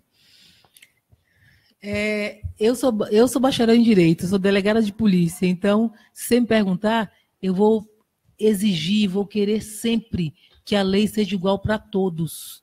Agora, hoje a gente tem visto, e aí quem está acompanhando televisão está começando a mudar. Quando, e Elton aí para nós estamos aqui, quando que nós íamos imaginar ver, por exemplo, um presidente da República investigado, né? Ver esses bandidos, vamos dizer assim, do colarinho branco, né? Que são internados, que puxam a mala de dinheiro, né? Mesmo que nós víssemos a situação, a gente não conseguia vê-los punidos. Então, para mim, hoje, o Brasil, nós estamos reescrevendo a nossa história. Nós estamos vivendo um momento tão importante para dizer assim, todo mundo é igual. Então, mesmo você que acha que poder econômico, que acha que é político, não pode roubar, pode meter a mão, não vai ser investigado, hoje a polícia a justiça já consegue alcançar essas pessoas. Eu ainda acho que está pouco. Quando você expõe, então a vida pública dele foi exposta, né? Aí vai lá, tem esses acordos de delação premiada, e o cara vai lá, é preso, entrega os outros. Só que aí nós temos visto o quê? Um ano depois, o caba na rua de novo. Nem isso. E aí ainda vem dizendo o seguinte, o Estado de São Paulo não tem tornozeleira eletrônica. Então ele vai sair sem tornozeleira eletrônica e vai para casa. Isso é piada, né? Isso é piada, infelizmente. É piada. Por quê? No sistema carcerário hoje, você vê pessoas que foram condenadas, por exemplo, a um crime que a pena é de semi-liberdade. Então ele sequer tinha aqui preso e ele está 2, 3 anos cumprindo fechado. Se ele tivesse advogado, tivesse dinheiro, ele ia entrar com a ação e ia para casa igual esses, com tornozeleira eletrônica ou não, ou com prisão domiciliar. Porque, na verdade, o regime de cumprimento de pena inicial dele não é fechado. Então, a gente vê ainda que a lei não está sendo aplicada igual para todo mundo. Igualzinho o colega está falando aí. Então, hoje, políticos ainda parece que tem mais regalia, mas não é, porque ele tem mais dinheiro, né, tem mais conhecimento e consegue usar isso. E a população hoje ela é carente, ela não tem condições de se igualar ou de conseguir pagar um advogado, que a gente sabe que é caro, né, para ver esses seus direitos. Mas hoje, o que a gente vê socialmente, a possibilidade desses políticos que antes achavam que podiam tudo, né, e nunca seriam pegos, a gente já começa a vê-los presos. Eu tenho um sonho que, além dessa prisão, que para mim está durando muito pouco, a justiça tivesse a possibilidade de suprimir, de tirar os bens. Para mim, a punição maior desses políticos ladrões é tirar os bens. E aí é bem dele de laranja, porque, na verdade, eles põem os bens em nome de esposa, de filho, de cunhado, de todos, de amigo, de quem está em volta. Então, era uma apuração para identificar onde está esse patrimônio e sequestrar tudo, deixar sem nada. O que ele não puder provar com a renda salarial que ele ganha, que é assim, quanto é que você ganha mensalmente? Qual é o gasto que você tem para ter esse padrão de vida? O que sobra? Dá para ter esse patrimônio milionário? Não dá, não. Então, vamos confiscar isso aqui tudinho de você. Aí sim ia ser uma punição justa. Porque só essa prisãozinha que está acontecendo aí, hoje só tem para mim o prejuízo moral. Porque ele fica exposto, a família fica exposta. Mas a prisão, para eles, está valendo a pena. Porque fica ali 1 ano, 8 meses, está todo mundo na rua e pensando assim, o crime compensa, né? Porque vai usufruir ali com vergonha, mas vai usufruir do dinheiro público que roubou. Então, esse repatriamento, essa possibilidade de recuperar o dinheiro que está sendo subtraído, para mim, ainda não está sendo bem feito, ainda está pouco. E muitas vezes ainda fica jogando piadinha, né? Faz piada. Amanhã eu tiro essa tornozeleira e vou viajar o mundo todo, né? É isso. É, verdade. E o pior de tudo é que o pessoal ainda esquece depois, né? Isso. Você vê, o Fernando Collor aí, né? Exatamente. Aprontou tanto e tá aí, já querendo vir a presidente já. E, Elton, nós vamos ver isso, sabe quando? Nas próximas eleições. Esses que estão expostos todos os dias, que está claramente, a Lava Jato tem demonstrado que estão roubando, pegando dinheiro público, dinheiro que podia estar construindo hospitais, construindo escolas, porque essas pessoas, elas matam também, tá? Não usam uma arma, não usam um revólver para matar, mas quando elas subtraem dinheiro, como foi aquela história do Gedel, que tinha uma sala cheia de milhões, 51 milhões em uma sala, aqueles milhões, com certeza, deixou de consertar um aparelho no hospital, diminuir um leito de UTI. Então, aquelas mortes que acontecem por falta de leito de UTI, com certeza, tem que ser atribuído a essas pessoas. Então, elas matam mais do que esses que estão na rua com revólver matando as pessoas. Porque esse dinheiro público podia, sim, melhorar a escola, especialmente com relação à nossa saúde, à nossa segurança. Então, se a nossa vida hoje não é muito boa, é porque essa corrupção sistêmica está entranhada em todos os níveis. Então, nós precisamos dar o troco como? É assim, o político exposto ali porque roubou. A gente não deve reeleger essas pessoas. Porque se reeleger, eles vão continuar praticando as mesmas questões, as mesmas coisas, a mesma corrupção. Então, a gente precisa limpar. Agora é o momento da gente passar o nosso país a limpo. Daqui 6 meses, nós vamos entrar no processo eleitoral. Então, é todo mundo analisar a vida. Vou votar em quem?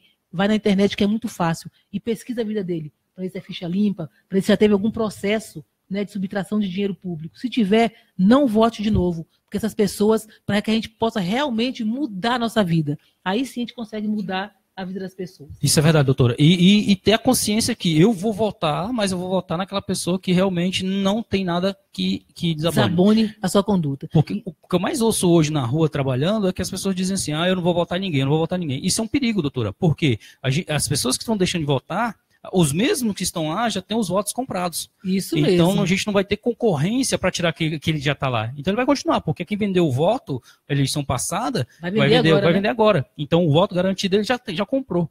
E a gente que não tem o voto vendido, a gente tem que lutar contra esses que já venderam os votos. Está insatisfeito com a política? Vamos votar para tirar esses bandidos que estão aí claramente sendo apurados pela polícia, investigados. E aí colocar pessoas que realmente você conheça o passado, saiba do trabalho delas.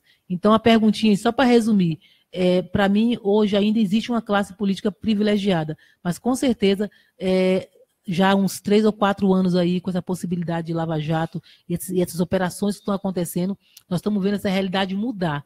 Coisa que era impensada no passado, verdade, de ver esses políticos investigados, hoje nós estamos vendo. Inclusive, o presidente do país está lá, sendo aberto inquérito, né, um atrás do outro, em desfavor dele, o que antes não era possível. Então, realmente nós estamos mudando. O Brasil, com certeza, está avançando, a gente vai avançar mais. E também, doutora, não caia nessa lenda, né, de se anular o voto, 50% do voto nulo anula a eleição. Isso é uma lenda, então não caia nisso. Vai lá, dá seu voto para a pessoa que realmente você conheça e que é merecedora do seu voto. É isso. Vamos seguindo? Tem mais alguma coisa aí, Elton? Dainara Cristina acabou de conectar com a gente aqui também, né? O Guilherme Ferreira aqui está dizendo, essa doutora é show, viu? Obrigada, querido. E é isso aí. Mandar um abraço aqui para toda a Elisângela também lá do 26 de setembro também está acompanhando a gente, né? A galera aqui acompanhando a gente. Vocês podem entrar aí, você que está ouvindo a gente pelo aplicativo aí, acessa aí o Facebook da Rádio Estação 26 e fica ligado aí a nós ao vivo aqui, ó. Só gente linda aqui, ó. Maravilha aqui. Acessa aí, você que está no aplicativo. E pode fazer sua pergunta aqui também. Se a gente não conseguir responder tudo, né, doutora? Mas depois a gente vai responder. Se vierem perguntas que não dê tempo de a gente responder, porque acho que nós estamos aqui já uma hora e tanto e a hora passando. Vai dar 10 horas da noite, mas para mim está tudo tranquilo. A gente responde inbox. Você manda a sua perguntinha, que depois a gente vai lá no seu Face e dá a resposta aí, que às vezes as pessoas querem perguntar, não querem ser expostas, mas pode mandar pergunta para a gente que a gente responde. E aí, Elton, se você me permitir, quem quiser perguntar diretamente para mim ali na minha rede social, é só procurar doutora Jane ou Jane Klebia, Janeklebia. Jane Klebia, estou no Facebook, estou no Twitter, estou no Instagram e tem nessas páginas aí, é só me encontrar, doutora Jane, mande sua perguntinha lá que a gente responde. E temos o site também, né, doutora? doutorajaneklebia.com. É só ponto .com. Isso. E tá na cozinha também, né? Que eu fico acompanhando uns pratos aí que a senhora faz aí. Gente, sem comentário, hein? Aqueles pratos ali, hein? É verdade. As pessoas perguntam, doutora, você cozinha mesmo? De verdade, cozinhar para mim é uma paixão. Sempre cozinhei. Eu costumo, quando falo de cozinha, contar. Quando eu era delegada, eu nem era chefe, eu era delegada plantonista. Estava começando a carreira lá em Planaltina, aí os canas da minha equipe, final de semana, eles iam comprar comida, trazia panela e eu cozinhava para eles. Aí eu estava lá na cozinha, aí eles diziam, doutora, chegou não sei o que, um roubo. Eu falava, faz isso, ô fulano. E estava ali cozinhando mesmo. Então isso é velho. Aí tinha Silvio Linhares, lembra do Silvio Linhares? Ele ainda era vivo. Aí ligava lá, doutora, eu sei que tem comida aí, eu sei que você cozinha, vou aí comer com você. E ia lá para a delegacia comer com a gente. Então essa coisa de cozinha acompanha a minha vida. É um carinho que eu faço com meus amigos. Quando eu reúno a família, final de semana, eu faço questão de ir para a cozinha e cozinhar. Aí no Face, eu transmito ali e faço umas comidinhas bem fáceis mesmo, fácil de acompanhar, fácil de fazer. Então, passo uma receitinha e aproveito e conta uns casos de delegacia, essa minha experiência de delegacia. Aí a gente chama esse quadro de Casos e Cozinha. Então, eu conto casos de delegacia, da minha experiência de delegada de polícia aí, ao longo desses 20 anos de policial, e ao mesmo tempo sempre ensino uma receitinha ali e converso com todo mundo. Então, acompanhe, a gente faz sempre as quintas e as sextas. Na semana, na quinta, na outra sexta. Uma quinta e outra sexta, estamos sempre ali. É isso aí, aproveitando aqui o gancho da comida, né, eu convidar você a participar do Costelão, em comemoração ao aniversário da doutora Jane, dia 17/3. Lá na chácara do Seu Melo, fica na Fercal. Vai ser, com certeza, comida muito boa, né, doutora? Com certeza, a costela de ripa lá, feita por um gaúcho. Então, quem tiver interesse, só procurar no meu Face lá, que a gente conversa e diz como é que faz participar. Obrigada aí pelo merchan. Eu fiz o merchan aqui, ó. Foi o Brasil todo. Esquenta, daqui a pouco manda a conta. Vai bombar lá minha festinha de aniversário, minha costela de ripa. É isso aí. Seguindo então aqui, Elton, agora são 21h44. Aqui são várias perguntas, a Loiane está ali inquieta ali, fazer mais uma. Isso, a Loiane terminar as perguntinhas dela aqui, porque ainda falta um tanto. Não falta, Loiane? Falta um pouco ainda. Vamos lá. O Detran pode apreender e reter o meu veículo por falta de pagamento de PVA? Pode. A lei, o Denatran permite isso. Então, por exemplo, o DF tem uma lógica. O que o DF faz? Ele te dá aí, os boletos já foram todos encaminhados. Então, ele guarda aí um período, aguarda esse período, por exemplo, até agosto, setembro ali. Quando chega em setembro, ele passa a exigir o documento do ano. Então, ele ainda é complacente. Então, a partir desse período, se você for pego dirigindo com carro com IPVA atrasado, ele pode sim fazer recolhimento e você só vai tirar esse carro do Detran quando pagar tudo que deve em relação à multa e aos IPVAs atrasados. E ainda tem um agravante. Se você for pego com IPVA vencido, por exemplo, você começa a pagar depósito. Então, cada dia que seu carro fica do Detran, vai gerando uma taxa. E aí, para retirar o veículo, só retira pagando todas as multas, pagando IPVA e além de pagar ali essa diária do Detran. Então, quando é que eles passam a exigir? No DF, normalmente, aí mais a partir do mês de agosto, setembro, e sempre tem um aviso ali falando, a partir de agora, quem for pego vai ser apreendido. Mas a lei permite isso sim. E é interessante que você deve, por exemplo, IPVA. Seu carro foi apreendido porque você não estava com IPVA em dia.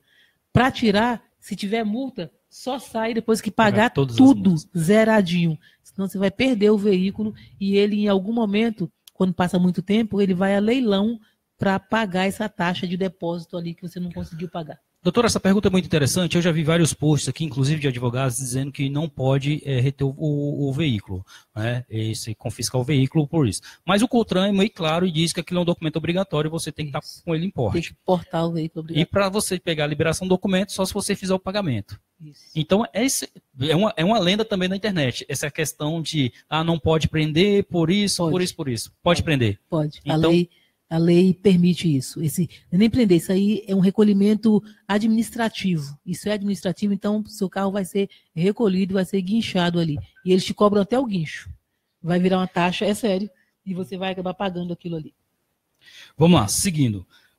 Mais uma? Pode. Faltam duas aqui para ela, vamos terminar. Posso utilizar conversas gravadas clandestinamente como meio de prova? O termo aí você já falou.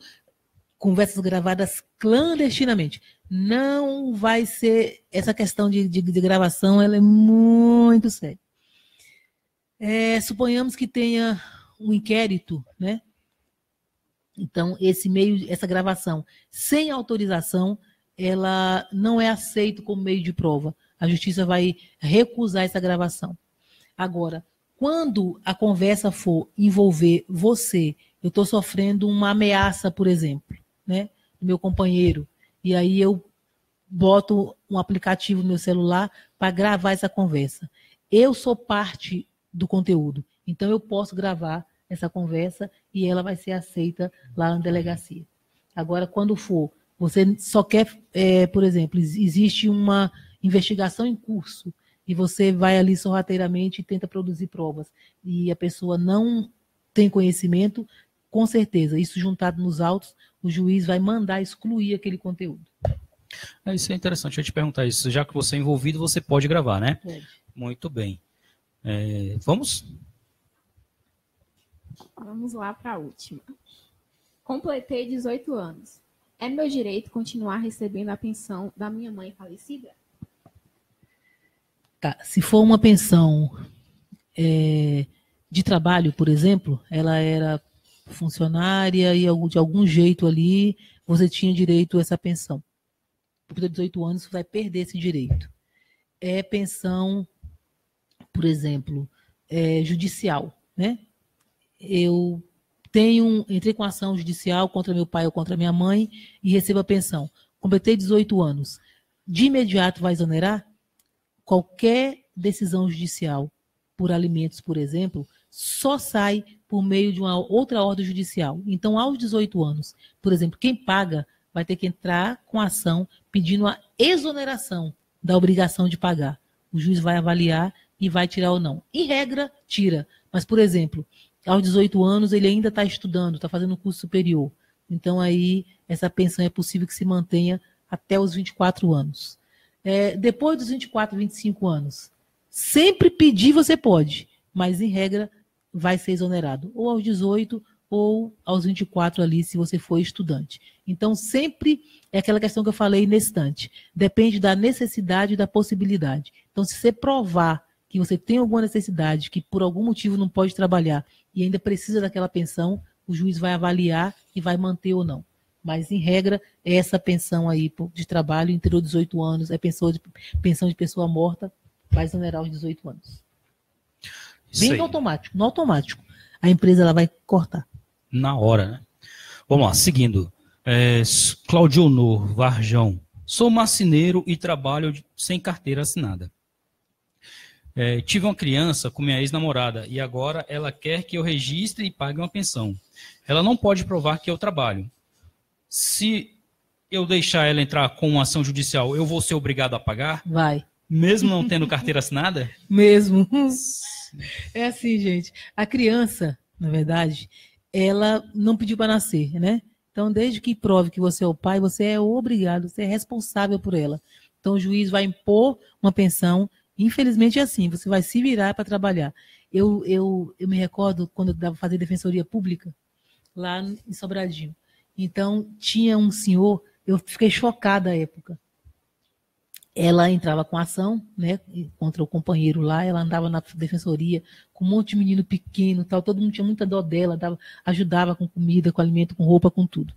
Aí eu entrei com ação para pedir a prisão do autor, do pai que não pagava a pensão. Quando ele veio se defender, sabe o que ele fazia da vida? Na Ciplan, que é uma empresa de cimento que tem em Sobradinho. O caminhão da Ciplan chegava e descarregava o cimento. Ele entrava dentro do caminhão, que é tipo um tanque, e ele coletava pó de cimento. A sobra daquele cimento, ensacava aquilo e vendia. Essa era a renda dele. Ele tinha a pele toda cortada, tinha problema respiratório, porque o pó de cimento realmente... Então, assim, era uma situação de miséria quase que absoluta. E mesmo assim, ele ainda estava obrigado a ajudar, porque os filhos dele estavam em condição de miserabilidade ainda maior do que ele. Então, a justiça, na verdade, vai pensar na criança. E ele vai pagar. Não vai pagar fortunas, né? Mas vai pagar dentro da possibilidade dele, ele tem que pagar. Vai ter que trabalhar para pagar. Nossa. É isso.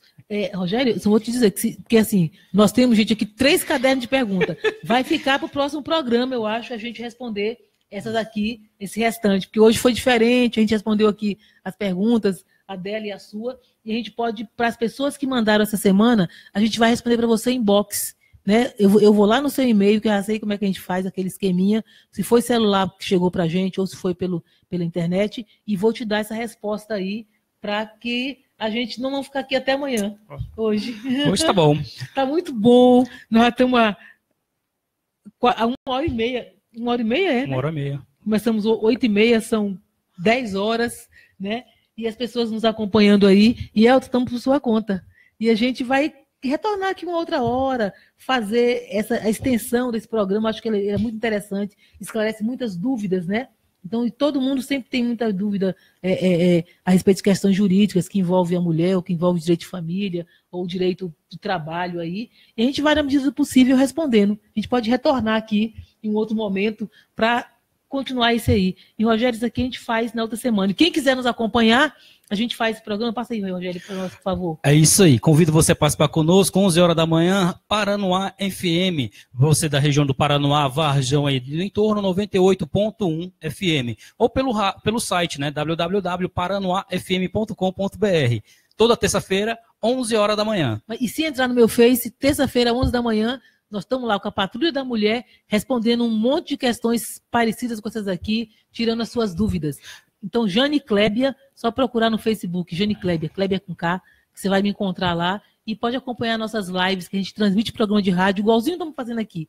Esse formato aqui a gente faz lá no Paranoá e transmite pelo Facebook aí, toda terça-feira às 11 horas. Nos acompanhe, mande as suas dúvidas, que a gente vai esclarecer. E o Yelton, que foi um querido, agradecer o Yelton e dizer para ele assim, que eu quero voltar outras vezes aqui para conversar com a sua comunidade, que eu acho que vai ser bem, bem interessante. É isso aí, doutora. O programa foi tão bom, agora 21 horas e 54 minutos, né? Rendeu, graças a Deus, muito bem. Agradeço aqui o Yelton pelo convite. Convido também a participar conosco lá do nosso programa, a Patrulha da Mulher, Paranoá FM. Não deu nem pra gente comentar que tiro foi esse, que foi esse rebuliço que aconteceu nas redes sociais aí uns 15 dias atrás, né? De uma live, ficou muito bacana. Mas assim, a gente vai dar pano pra manga, não vamos falar que tiro foi esse, doutora. Bom, então vamos finalizar com essa história de que tiro foi esse. Eu, na verdade, estive nesse governo, né? Secretária de Estado da Criança, depois fui administradora de Sobradinho 2, Fercal, e quando saí da administração, então tinha pedido ao governador para assumir uma delegacia, porque, na verdade, eu era delegada-chefe. Quando eu fui convidada para assumir lá a administração de Sobradinho, eu deixei a chefia, um trabalho que eu fazia na delegacia de Planaltina. E aí, quando eu saio da administração, então algumas pessoas, alguns políticos ali, em razão do trabalho que eu desenvolvia, pelo crescimento que eu apresentava, mas em razão do trabalho, pediram ali e forçaram o governador a não me nomear, a não me restituir. Então, eu fiquei muito sentida e comecei a fazer essa cobrança, dizendo assim, que tiro foi esse que me derrubou da minha chefia lá. E fiz uma live só falando dessa história, até para explicar, porque eu tenho muitos amigos. Doutor, onde é que você está? Ué, você não é chefe lá de Planaltina, da delegacia? Saiu da delegacia, foi administradora, está onde agora? Falei, estou em lugar nenhum, tomei um tiro aí por essa proximidade com o governador. Em vez de me colocar lá em cima, foi me derrubar. Então, esse envolvimento com o mundo político aí gera realmente uma ciumeira das pessoas.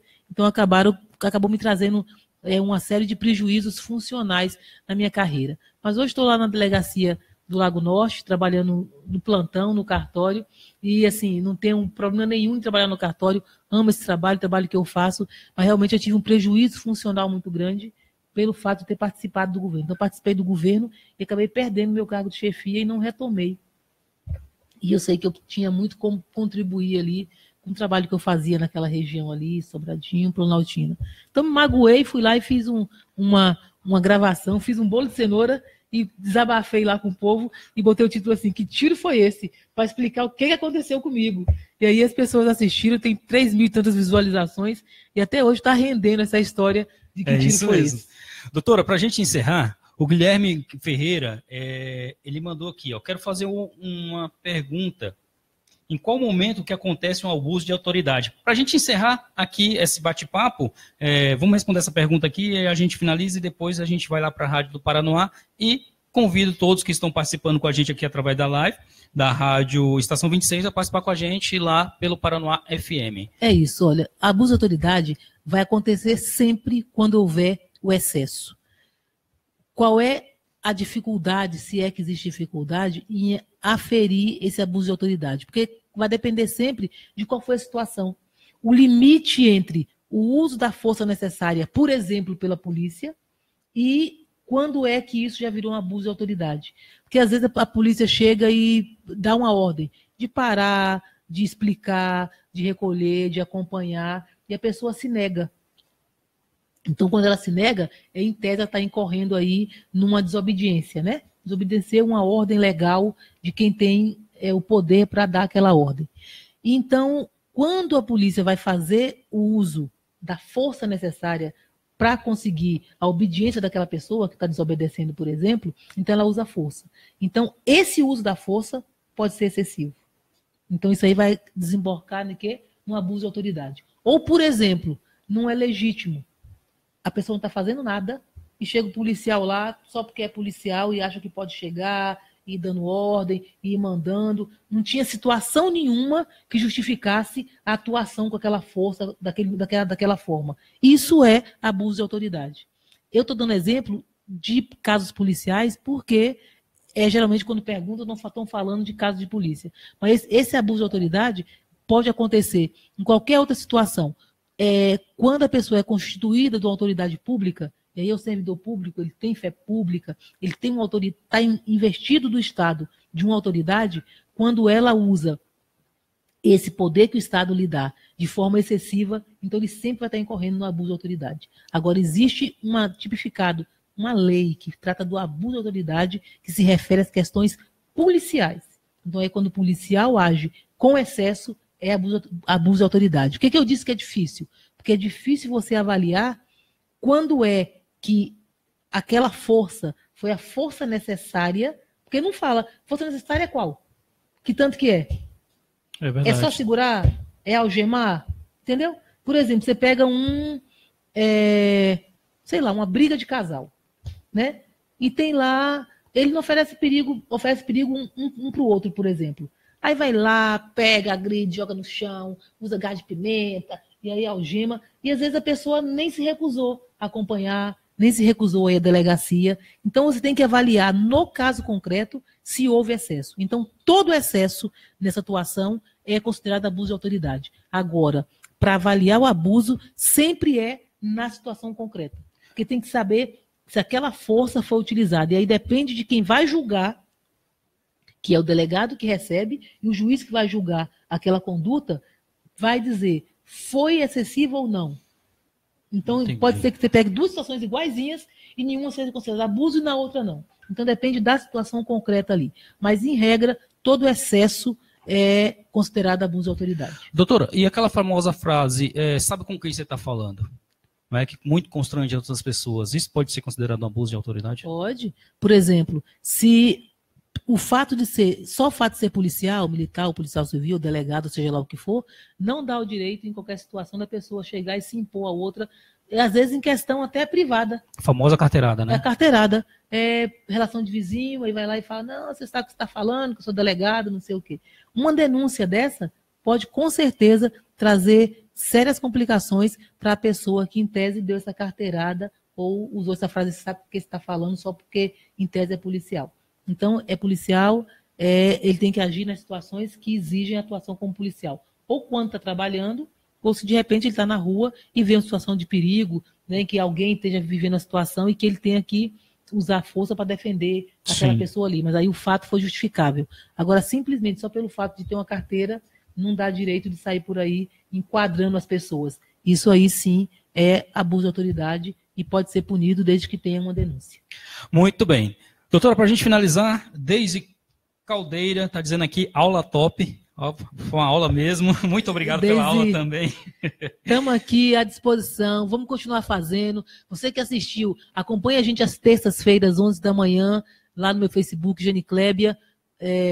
Nós vamos continuar respondendo essas questões. E quando o Yelton nos convidar, ele ficou aqui caladinho, só ouvindo. Também eu falo demais, não dou nem tempo do Yelton falar, mas quando quiser nos convidar, nos convide que a gente vai vir aqui continuar fazendo esse programa com a comunidade da Ceilândia, que eu agradeço a oportunidade de estar falando para vocês, né? Vocês abrirem as portas de vocês aí, que é, mesmo sendo no Facebook, mas é abrir a porta da sua casa, da sua intimidade, né?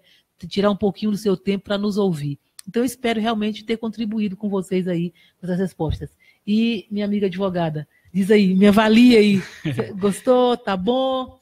Aprendeu alguma coisa? Ajudou? Com certeza. Queria agradecer, Yelton, pela oportunidade e agradecer vocês por me deixar fazer parte dessa banca, que foi maravilhosa. E eu espero... Não, da próxima vez vamos fazer nós duas, tá? Eu respondo uma, você responde outra. Pode deixar. O convite está feito. Doutor, antes de encerrar, tem abraço aqui de montão. Queria mandar um abraço para a Rose, lá do CIS, né, vice-presidente lá do sindicato, lá sempre ligado com a gente. O Guilherme está aqui em Águas Claras, também mandando um abraço. Ele diz aqui com plenamente, chegou bem na hora. Então, assim, são várias pessoas que, se a gente for, igual o Yelton falou, se a gente for falar aqui, todo mundo vai passar a noite toda e parte da manhã, né? Grande abraço, Yelton, muito obrigado pela oportunidade mais uma vez. Reforço o convite, a hora que você quiser participar conosco lá do programa Patrulha da Mulher na Rádio Paranoá FM, está convidado. Muito obrigado, doutora, mais uma vez pela oportunidade, agradeço de montão. Agradeço você que está nos acompanhando pelo Facebook, agradeço você que está sintonizado aí pela rádio, pelo aplicativo. Obrigado pela paciência, pela sua participação. Fique com Deus, uma boa noite e até o próximo programa, se assim Deus nos permitir. Gente, galera que está aí, Igor, Rosângela, Guilherme, Daiane, Dainara, Márcia Rocha. Gente, muito obrigado por ficar conosco até agora. Lídia, Thalita, Tatiane, Deise, Caldeira. Muito obrigado vocês por nos acompanharem. É um prazer, a gente faz isso com muito carinho e realmente dá um pouquinho da nossa vivência, da nossa experiência diária e contribuir com vocês. Então é isso, e vamos estar aqui e continue nos acompanhando aí na minha página, Jane Klebia. Vai lá, segue, dá uma curtida, que tem outros conteúdos iguais a esse aqui, que a gente tem feito aqui, também está tudo replicado lá. E todos os filmes, e assim, todos os programas anteriores estão todos na minha página. Só entrar lá que você vai ouvir lá um monte de programa que a gente faz o programa, transmite e depois deixa publicado. Então você vai poder acompanhar lá essa pergunta e resposta, esse bate-bola que a gente faz ao vivo aí com vocês. É isso aí, aprendi muito aqui, foi uma aula mesmo, a Deise falou aqui, né? Aprendi demais, né? Com esse bate-papo que foi muito legal. E gostaria que a senhora voltasse, sim, mais vezes. Eu quero vir para a gente falar um pouquinho mais da violência doméstica, que eu acho que a oportunidade que eu tenho, eu falo um pouco, porque é realmente para a gente combater isso, porque a violência doméstica ela é uma realidade, realmente a gente tem instrumentos para combater. E assim, a gente precisa dizer para as pessoas, não tenha medo de fazer a denúncia, porque a lei traz instrumentos para te proteger. Ela faz a denúncia, não precisa voltar para casa, tem a casa-abrigo, onde ela pode ir com os filhos menores, né, de 12 anos, e fica lá até que saia a protetiva, que é uma ordem judicial para que o companheiro não se aproxime dela, tal. Então, tudo isso é possível na Lei Maria da Penha, proibi-lo de falar ao telefone, se aproximar dela, de passar na porta da casa dela. Tem uma questão, a casa é do homem, que eu estava falando ali, e ele é um agressor. O que acontece? O juiz, por meio da Lei Maria da Penha, quando ela pede a protetiva, afasta o agressor da casa para que ela fique. A casa quem comprou foi ele, não interessa. O juiz põe ele para fora de casa e ela vai ficar na casa com os filhos. Então, tudo isso é possível por meio da Lei Maria da Penha, a gente precisa dizer isso para as pessoas. Então, estou à disposição, faço palestra também, me convida aí, junto a mulherada, me convida a fazer uma palestra, que eu vou lá orientar a respeito da Lei Maria da Penha.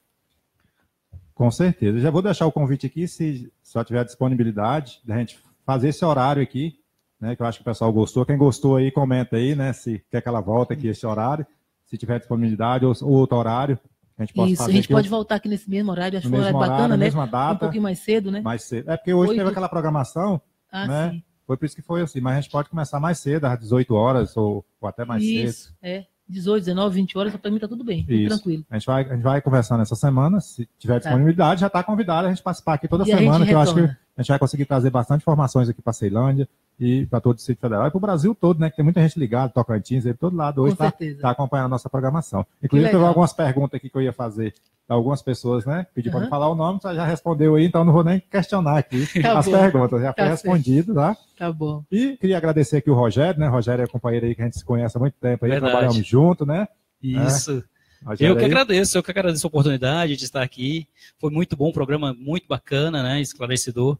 Até para mim, porque eu aprendo também. Eu fico anotando ali, eu falo, opa, ouço alguma coisa, já vou falar da orientação. Daqui um dia nós pode fazer a prova para juiz já, né? Pode sair daqui, pois é. É só arrumar o diploma, né? É verdade. Eu queria agradecer também a doutora aqui também, né? Por ela ter aceitado o convite de vir aqui. Já veio outra vez aqui também, veio no programa do Serrinha, né? E trouxe muita informação, o pessoal gostou muito daquele dia lá e perguntou que dia que ia voltar, por isso que eu estava insistindo para ela vir aqui. Pode me convidar, que a gente está à disposição. Aí a gente faz uma programação que o pessoal já fica ligado aqui, né? A galera que curte aqui, a galera da Rádio Estação 26, já acompanha a gente aqui, todas essas datas, né? Mesmo horário, às 18 horas, vamos ver se marca às 18 horas, que aí eu não marco outro programa, né? Esse horário para ficar exclusivo para a gente bater papo aí de 18 até as meia-noite. Então tá ótimo. E nesse minutinho que a gente está se despedindo aqui, eu queria mandar um abraço aqui para Débora Calena, show de bola, show de Jane, né? Kátia Vasconcelos está mandando uma boa noite, a Deise Caldeira, volta sim, a Thalita, excelente horário. Rapaz, o Carlos Rocha, até mandando um abraço aqui, falou que gostou do programa, mandando um abraço para mim aqui, grande abraço para ele também. Parabéns, obrigado por você estar participando com a gente. O Guilherme, mandando outro abraço e não para. Márcia Rocha, gente, muito obrigado. A gente vai encerrar o programa, porque senão a gente fica realmente aqui até amanhã de manhã, né? Mas assim, mais uma vez agradeço a sua paciência, a sua participação. E terça-feira eu faço o convite. Estaremos ao vivo pela Paranoá FM. Dá os telefones que o pessoal pode mandar pergunta pelo WhatsApp. Manda pergunta pelo WhatsApp durante a semana, que a gente vem aqui responder. Se tiver um monte de perguntas, a gente volta com certeza. O nosso telefone é o 9, da Patrulha, né? Patrulha da Mulher, o 98523-8200. 98523-8200. E da rádio, a Rádio Estação 26 é o 99633-0027. 99633-0027. Isso, manda um zapzinho com a sua dúvida jurídica aí, que a gente vem aqui responder. Grande abraço, até a próxima, se Deus assim nos permitir. Obrigadão, Yelton, mais uma vez. Com certeza, obrigado a todos aí. Lembrando que sexta-feira aqui às 19h30, vamos ter um programa aqui, Segurança Pública. O bicho vai pegar, viu? Opa, Segurança Pública, vai ser um debate pesado aqui, viu? É a minha viu? praia. Então, fique ligado aí nessa sexta-feira. Um grande abraço para vocês, muito obrigado pela participação aqui. Obrigado a Loiane também, né, por ter acompanhado aqui a nossa programação. E semana que vem nós temos a doutora Jane aqui de novo. Grande abraço.